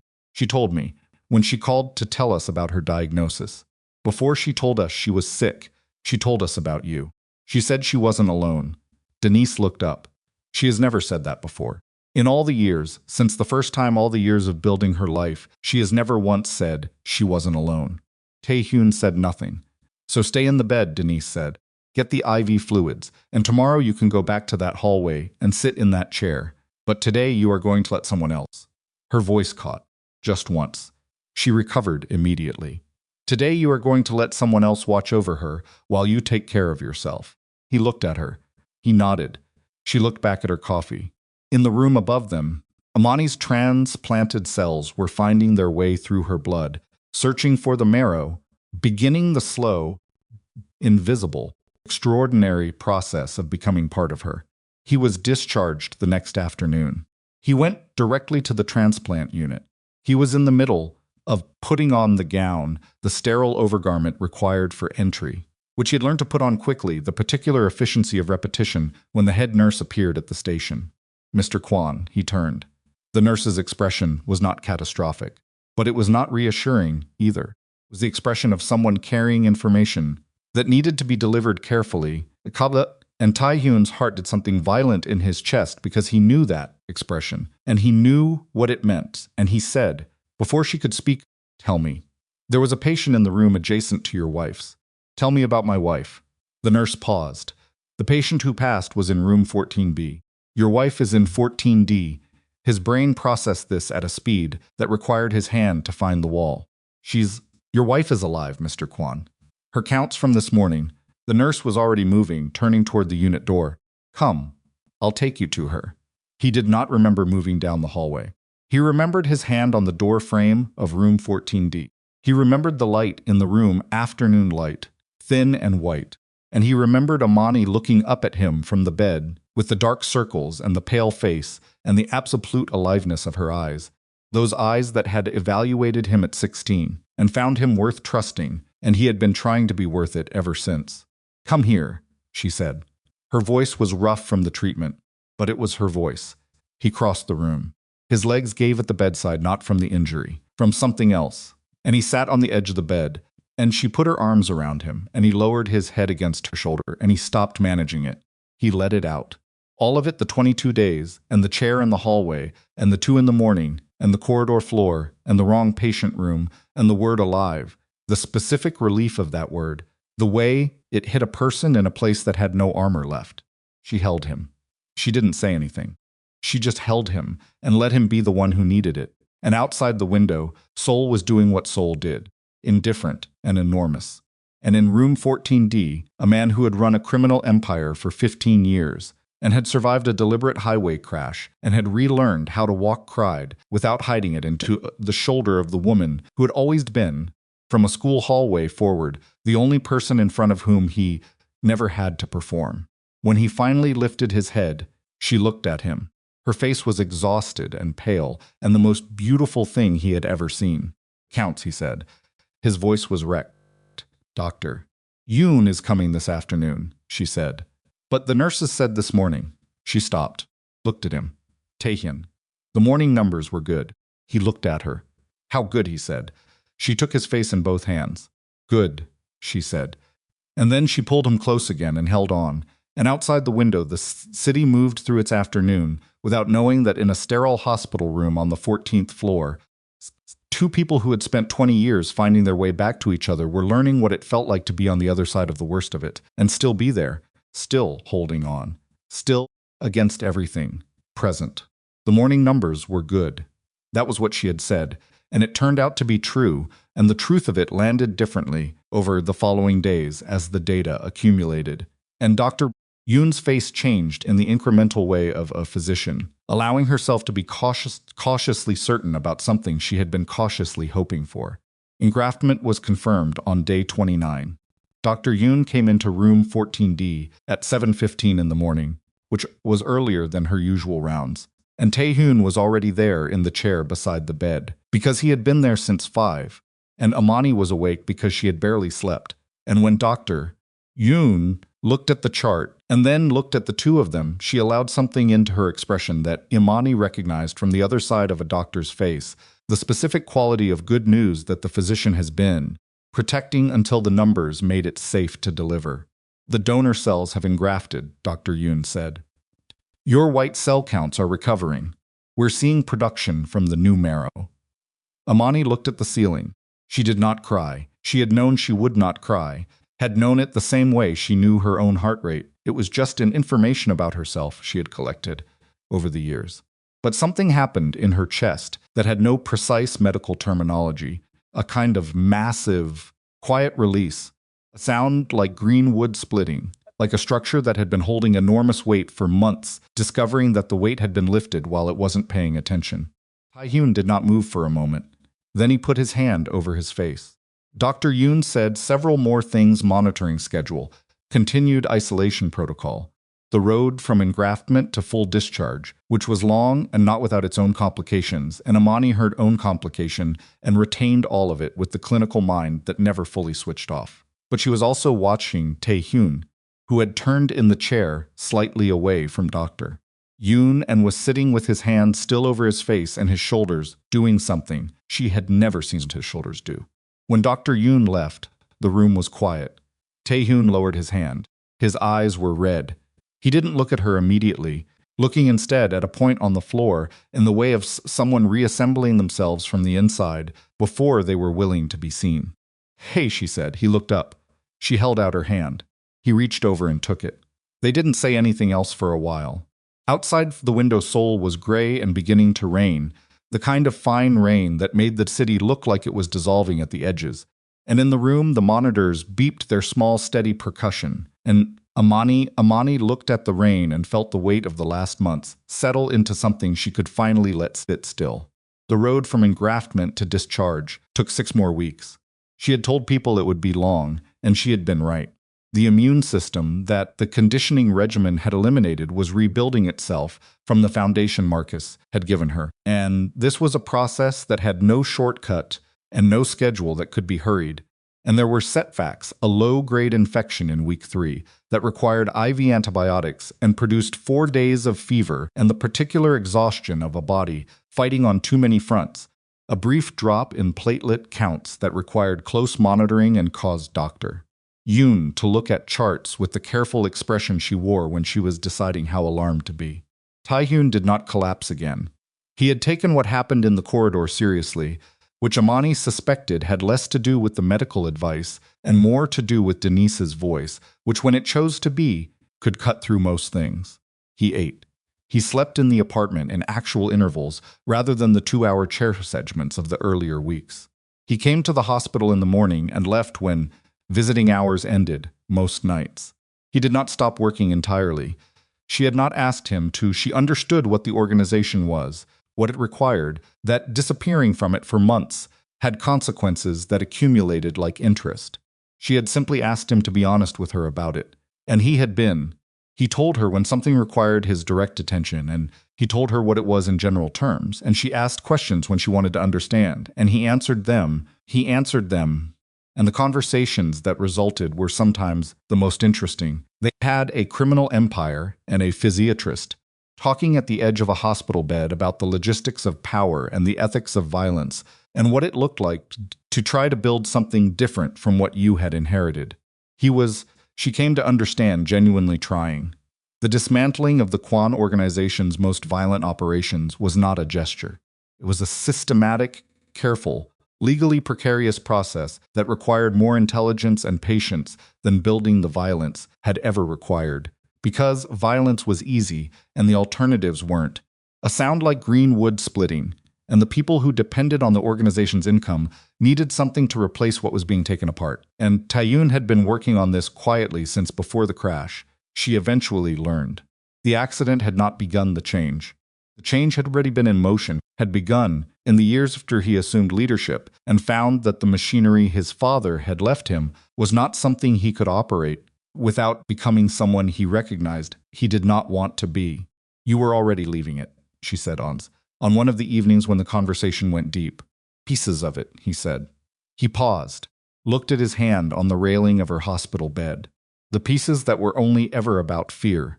"We built the violent parts on fear, and things built on fear require constant maintenance. The moment something stops being afraid of you, you have to make it afraid again, and eventually, that's the whole job." He looked at her. "I didn't want the whole job to be that. What did you want it to be?" He was quiet for a moment. I don't know that I ever let myself answer that question, he said. Before, she looked at him. And now, she said. He met her eyes. Something my children won't have to apologize for. She held that for a moment. That's a good answer, she said. Marcus and Denise stayed for 2 months. Marcus, who had initially booked a 3-week trip, rescheduled his flight home 4 times without significant discussion, simply extending it each time, with the pragmatic acceptance of a man who had decided that the thing he needed to be near was here and therefore he would remain here until the need changed. He spent his days reading in the hospital waiting room and his evenings with Tae-hyun and Dae-sung, a combination that had initially produced the quality of tension that comes from 3 very different men with a complicated common interest, and had over weeks become something that surprised all 3 of them an actual friendship, or the beginning of one, built on evening meals and the particular frankness of people who had all stood at the same bedside, hoping for the same thing. Dae-sung, who had spent 40 years treating softness as a liability, was visibly altered by the experience of being in that hospital. It happened gradually and without announcement. He had arrived in those early weeks as the patriarch controlled, formal, present in the specific performative way of men who show up because the situation requires it. He had stayed and become something else. He brought food that nobody asked him to bring. He learned Denise's coffee order. He sat beside Imani's bed on the afternoons when Tae-hyun was handling business and read newspapers he never discussed afterward, just sat with her. And Imani, who was not sentimental and was constitutionally allergic to unsolicited emotional processing, found that she did not mind the company of this complicated old man who had made a terrible decision 20 years ago and seemed to spend every day since quietly repaying a debt he could never fully clear. "You kept the letters," she said to him once when it was just the 2 of them. He looked up from the newspaper. "Yes," he said. "Why? You could have destroyed them." He looked at his hands. "Because you sent them to my son," he said finally. Destroying them felt like he stopped. They were his. "I didn't have the right to destroy what was his, even if I had decided he couldn't have it." She looked at him for a long time. "That's not quite logic," she said. "No," he agreed. "It isn't." She let it rest. "Some things you couldn't fully resolve through logic, only through time and the small accumulating acts of people trying to do better than they had." She had learned that, at 17, she had needed to relearn it as an adult, and she supposed she would need to relearn it again, in some form she couldn't predict, because that was what living required. She was discharged on a morning in early spring. The cherry trees outside the hospital entrance had started blooming, which she had not expected, and which stopped her at the door. She stood in the entrance with Tae-hyun beside her and looked at the trees and the bloom and the ordinary Seoul morning. Going about itself delivery trucks, school children at the intersection, a woman walking 3 dogs simultaneously with the harried expertise of someone who had made a mistake and committed to it, and she breathed it in. Real air, not recycled air, not hospital air. Tae-hyun stood beside her with his cane, which he used outdoors still for distance and uneven ground. He looked at the trees too. "You good?" She thought about the question. "Ask me in a year," she said. He nodded. They walked to the car. Recovery at home was its own education. She had treated patients in recovery. She knew the research, the protocols, the expected timelines, and the common complications. She had never been the patient in recovery as an adult who understood exactly what recovery was supposed to look like, which it turned out was a completely different experience. The gap between knowing the map and walking the territory was enormous, and the territory had mud and wrong turns, and days when she looked at the disc still to go and felt something close to despair, which she noted clinically and tried not to let occupy more space than it needed. Tae-hyun was good at reading the despair days. He didn't try to fix them. He'd learned somewhere in the months at the hospital that fixing was not the point on despair days, that the point was to be present without demanding that the presence make a difference, which was a harder thing than it sounded for a man whose entire professional life had been organized around making things happen. He made tea. He sat with her. He told her about the organization's restructuring in whatever level of detail she wanted, which varied. Some days she wanted to understand the specifics, and some days she just wanted to hear him talk, to have his voice in the room, while she lay on the couch and felt her body slowly, haltingly, doing the work of being something it could live in again. He was still in rehabilitation himself. This was easy to forget, and she tried not to let herself forget it, that the man sitting beside her, making tea and managing a dismantling empire and being the person she needed, was also still in the ongoing process of his own recovery. The spinal cord injury was not a solved problem. It was a managed one. He had significant function back. More than the initial prognosis had suggested was realistic. But it was not clean or complete, and it would not be, and he had days when the fatigue hit, and the legs were unreliable, and the cane was a necessity rather than a precaution. On one of those days, she found him sitting on the kitchen floor. He had been reaching for something in a lower cabinet, and his right leg had gone wrong, and he was on the floor when she came in, and he looked up at her. With an expression that was just for a moment, completely unguarded the frustration and the tiredness, and something underneath that was simply the rawness of a body that was still in the process of relearning itself. She sat down on the floor beside him. He looked at her. "You don't have to," he started. "I know," she said. She sat beside him on the kitchen floor, their backs against the cabinet, his shoulder against hers. They sat there for a while without saying anything. "Your turn," she said finally. He looked at her. "That's what you said to me," she said. "At the park. That it was your turn to watch me fight." She held his eyes. So he looked at the kitchen floor. "I hate this," he said. "Flat and plain, I know. I ran an organization of 400 people. I made decisions that changed lives. And I can't—" He stopped. "Some days I can't trust my own legs on a flat surface." "You walked 6 feet unsupported on week 4 of rehabilitation," she said. "You walked out of that hospital with a cane, after everyone thought you'd need a chair indefinitely. I know what I've done," he said. "I'm telling you what I feel." Closed her mouth. A beat. "I know," she said differently this time. He leaned his head back against the cabinet. She put her hand on his arm. A sound like green wood splitting. They sat on the kitchen floor until the feeling passed, and then she helped him up, and they didn't discuss it afterward, because discussing it afterward wasn't what it needed, and she understood that the same way he'd understood what she needed on the despair days, which was that sometimes the only thing required was to be in the same place at the same time as the person you loved, without demanding anything from the moment. Imani returned to medicine 14 months after her diagnosis. She did not return full-time immediately. She had learned, in the gap between the person she had been before and the person she was becoming, that the version of herself who had built a career out of the need to be indispensable was not the version she was going to carry forward. She returned 3 days a week at first, to a reduced caseload, and she sat across from patients with a quality that her colleagues could see had changed but would have had trouble, naming precisely a different kind of attention, something less defended, something that recognized the terrified person in front of her because she had been that person recently. And the recognition was not clinical, but human. She was better at the job. She would not have expected that. She had thought the illness might soften her effectiveness in some way, might make it harder to maintain the necessary distance. Instead, it had closed a gap she hadn't known. She was managing across the gap between her knowledge of suffering and her experience of it. She sat with patients differently. She asked different questions. She was harder to frighten. She took Tae-hyun's case back formally. He had continued with Dr. Park through the treatment period, and Dr. Park had done good work, and he was honest about that.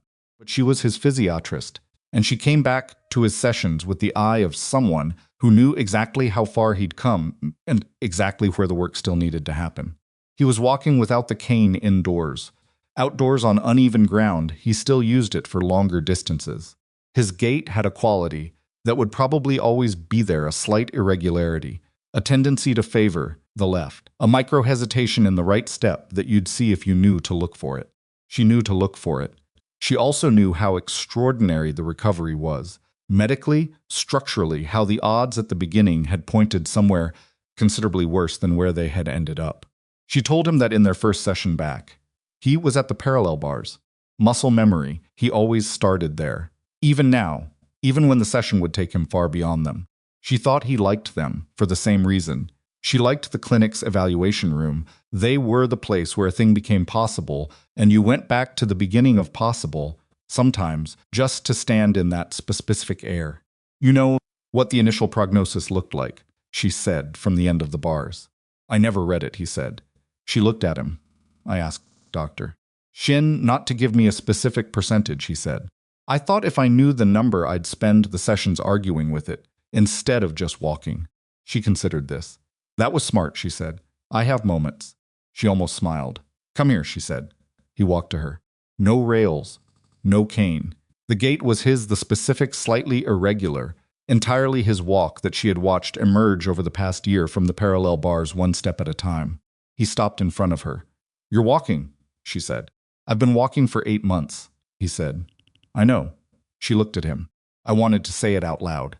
He held her eyes. Oki said quietly. The second wedding was Tae-hyun's idea. He brought it up on a Sunday evening, 6 years after the conference room with the flowers on the windowsill, in a way that was entirely consistent with how he brought up things that mattered to him, without preamble, without building, just the thing itself. I want to marry you again, he said. She looked up from the book she was reading.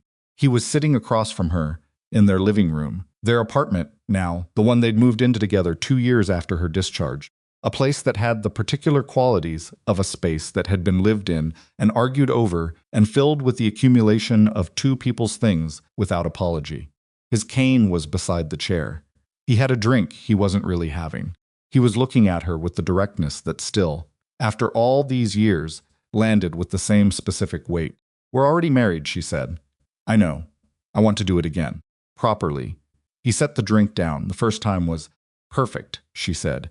It was a hospital conference room. It was perfect, she said. I meant it. I know you meant it.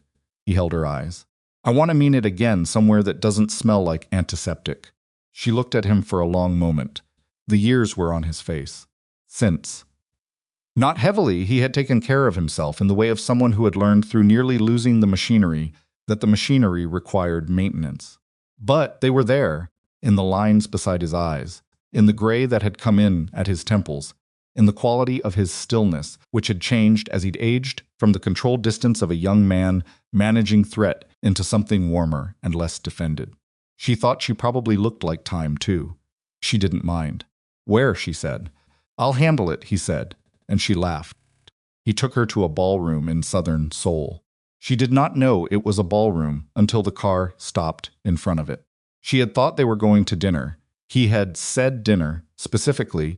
She was certain of it, and she was in a dress that she thought was appropriate for dinner, and found herself standing in front of a building with a lit entrance, and Ji-won holding the door, and something about Ji-won's face told her before she was through the door. Tae-hyun was behind her. She turned. You said dinner, she said. We'll eat, he said. Eventually. She turned back to the entrance. Inside, behind the closed ballroom doors, she could hear the sound of people, not many. Not the kind of enormous event she had never wanted. But people. She recognized a laugh. Denise's laugh, unmistakable, the specific percussive delight of it. Her eyes went wet.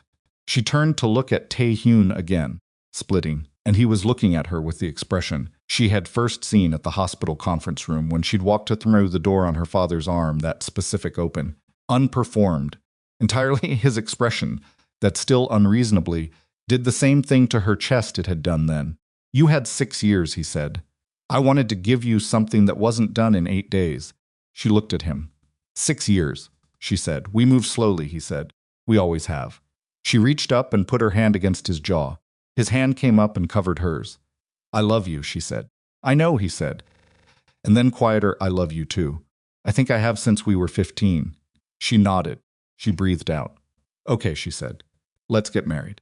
The doors opened.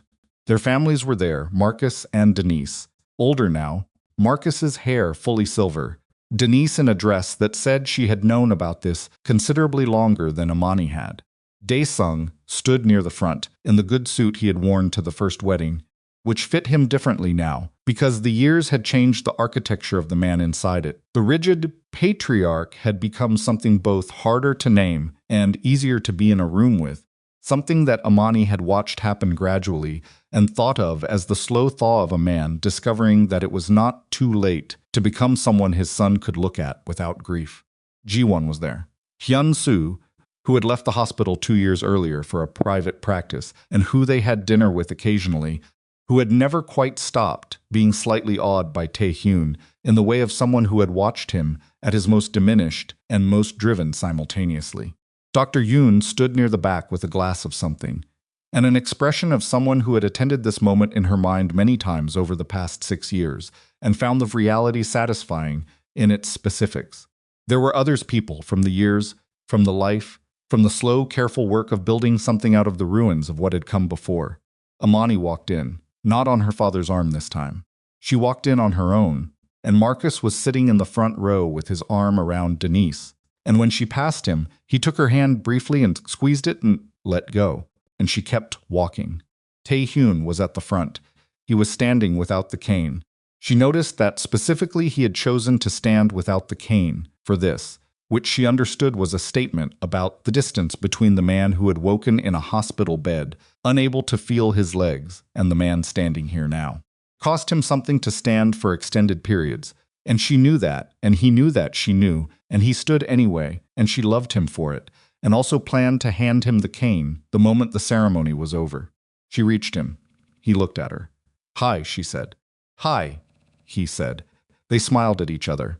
Not the kind of smile that required a reason. The ceremony was simple, because the first one is simple and what they had said to each other in a hospital conference room. Needed no improvement, only the occasion to be said again in a room that held everything they'd built since. The officiant spoke. They listened. They listened. When it was time, they said the things they'd said 6 years ago, and the words sounded both the same and entirely different, layered now with the experience of having meant them and kept on meaning them through the particular pressures that tested what meaning held up to. When it was over, he kissed her. The room made the sound rooms make when people are genuinely happy rather than performing happiness, a sound that has a texture to it, warm and a little rough around the edges. Denise was crying. Marcus was pretending he wasn't. Dae-sung looked at the ceiling in the way at the ceiling. He had looked at the ceiling at the first wedding, which Imani understood now was his version of the same thing Tae-hyun did. When something exceeded his available composure, the deliberate looking away from the moment, so the moment didn't see what it had done to you. Pulled back from the kiss and turned and looked at the room. A sound like green wood splitting, at the people who had been in the hallway and the waiting room and the kitchen floor and the park bench and the supply closet and the rehabilitation gym, all the places where the story had happened. All the ordinary and extraordinary locations in which two people had done the hard, patient, imperfect work of finding their way back to each other. She looked at Tae-hyun. He was already looking at her. Years moved differently after that. Not faster exactly, but with less resistance. The way a river runs easier once it has found the channel it was made for. They were not without difficulty. Two people with their histories and their damage, and their particular stubborn patterns could not be, but the difficulty had a different quality. Quality of problems you solve together rather than alone or at cross purposes. Their son arrived 3 years after the second wedding.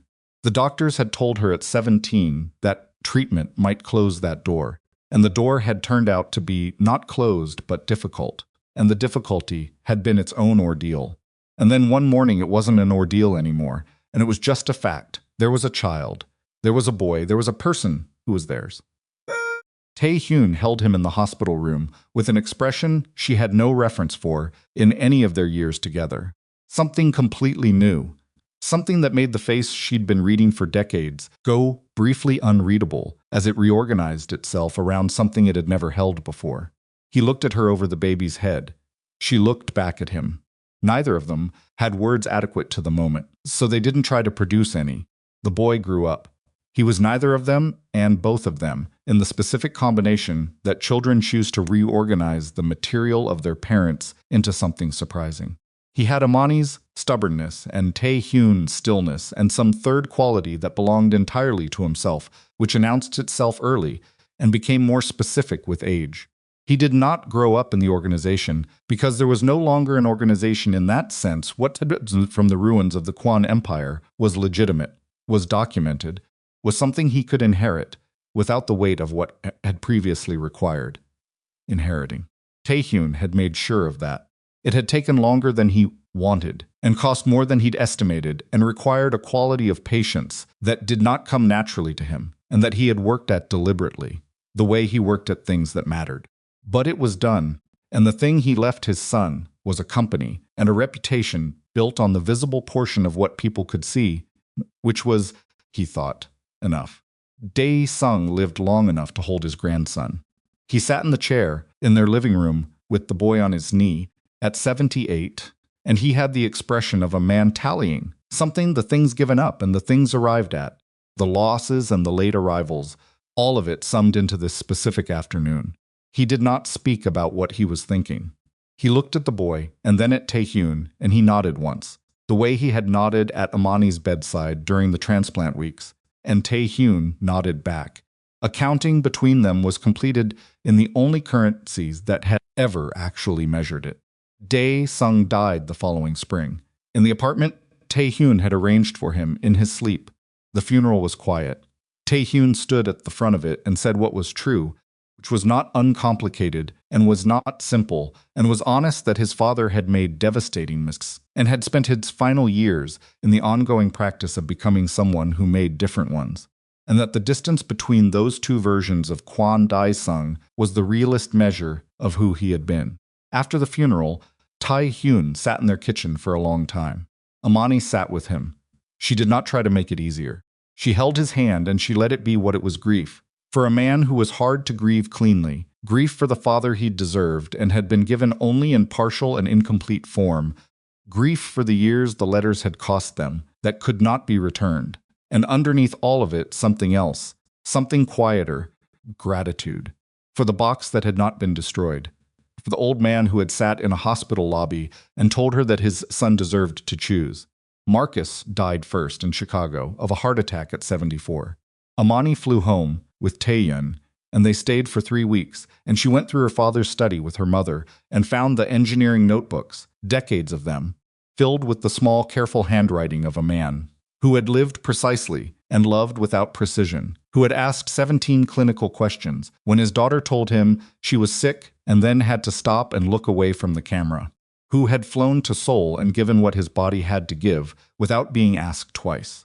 She found in the bottom drawer a single photograph, old, printed in the early digital style that aged awkwardly, a photograph of Imani at 17 in a hospital bed in Baltimore, asleep with a book open on her chest.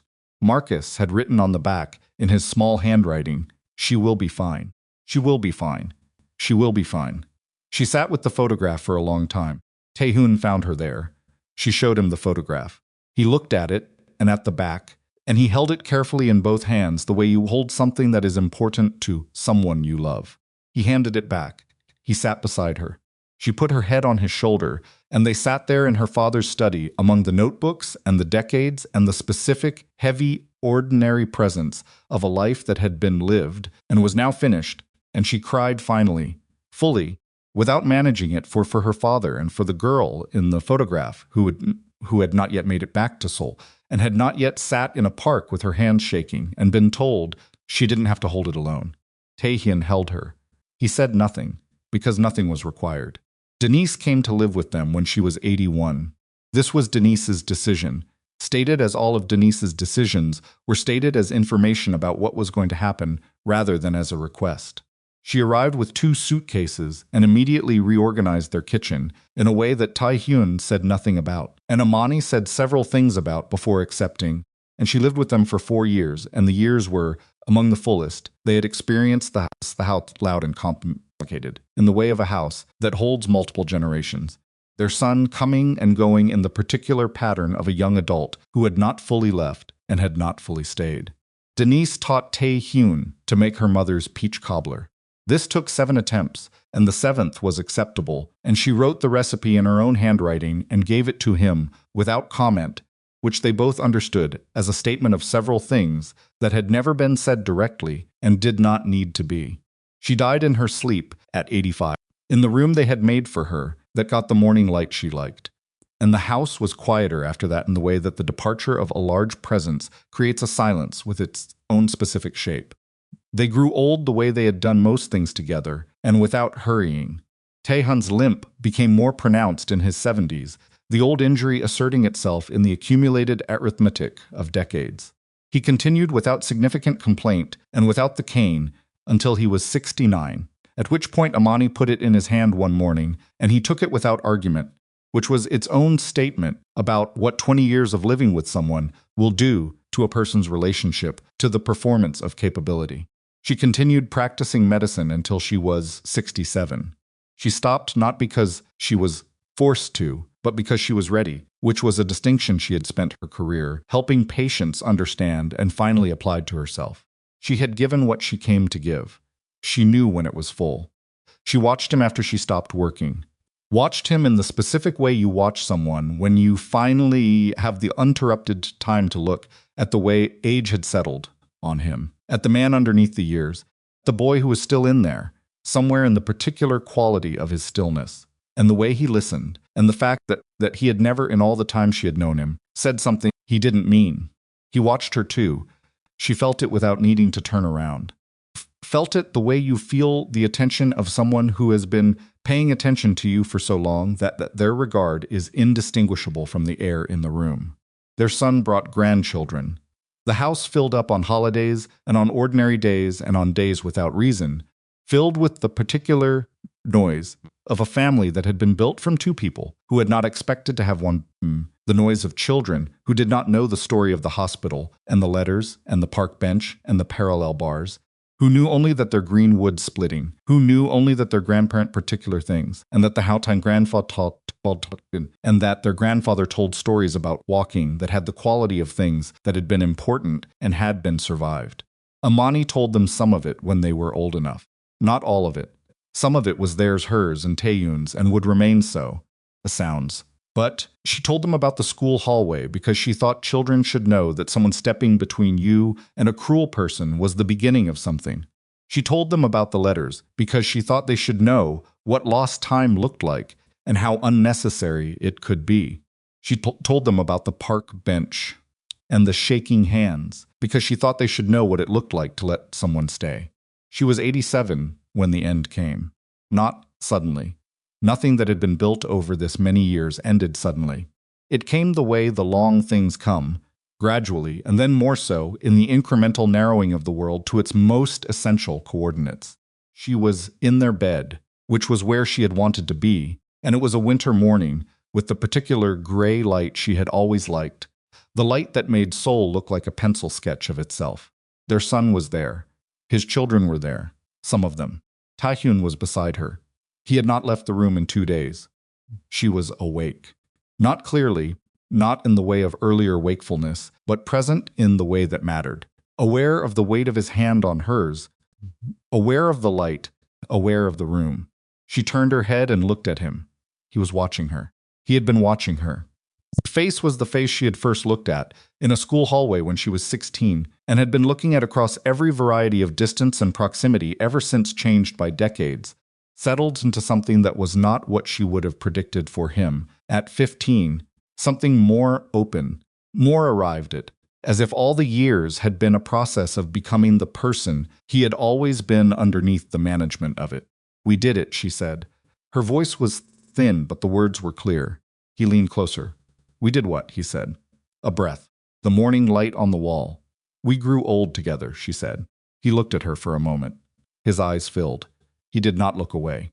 He leaned forward and pressed his lips to her forehead, and she felt the warmth of it, and she closed her eyes. Her breathing slowed. Tae-hyun held her hand. He held it the way she had held his when they were 15, and his knuckles were bruised from defending her, and she had told him, "You have me now," with both hands, with the whole of what he had. The room was very still. Outside, Seoul went on the delivery trucks, and the school children, and the river, moving under the bridges the way it always had. The city did not know and did not pause, and that was exactly right, because what was happening in the room was private and complete, and required no witness but the man beside her. When it was over, Tae-hyun remained. He sat beside her for a long time. His son put a hand on his shoulder at some point, and he placed his own hand over it, but did not move. He looked at her face. He looked at the hand he was still holding. He thought about a school hallway, about a lunch table where no one spoke for 40 minutes and it was the most comfortable silence of his life, about cream envelopes in a desk drawer, about a cafe in the hospital basement and coffee she didn't finish, about parallel bars and a park bench and a conference room with white flowers on the windowsill, about a bathroom floor at 4 in the morning and a kitchen floor in the afternoon, and every other floor they had sat on over the years, because sometimes the floor was where you ended up and you were there together, and that was enough. about the morning count numbers that were good, about her walking out of the transplant unit into ordinary air, about watching her sleep on the infusion chair and knowing, not hoping, knowing that this was the person, this had always been the person, and everything that had happened before and everything that would happen after was organized around that single unmoving fact. He had loved her since they were 15 years old. He had spent 20 years not knowing she had loved him back. He had spent 40 more learning what it meant to have the time. He passed away 3 months later in the same room, in the same gray winter light, peacefully, the way the doctor said, which was true the sense that there was nothing left to fight and nothing left to manage and nothing between him and whatever came next except the long, settling quiet of a life that had been, in all its damage and all its repair, fully lived. Their children buried them side by side. The headstone was plain. Tae-hyun had not wanted elaborate, and Imani had agreed without discussion, because they had spent their lives knowing that the important things did not require much ornamentation, only the commitment to keep showing up to them. What was carved into the stone was simple: their names, their dates, and below that, in both English and Korean, 4 words that had been the beginning of everything: "You have me now."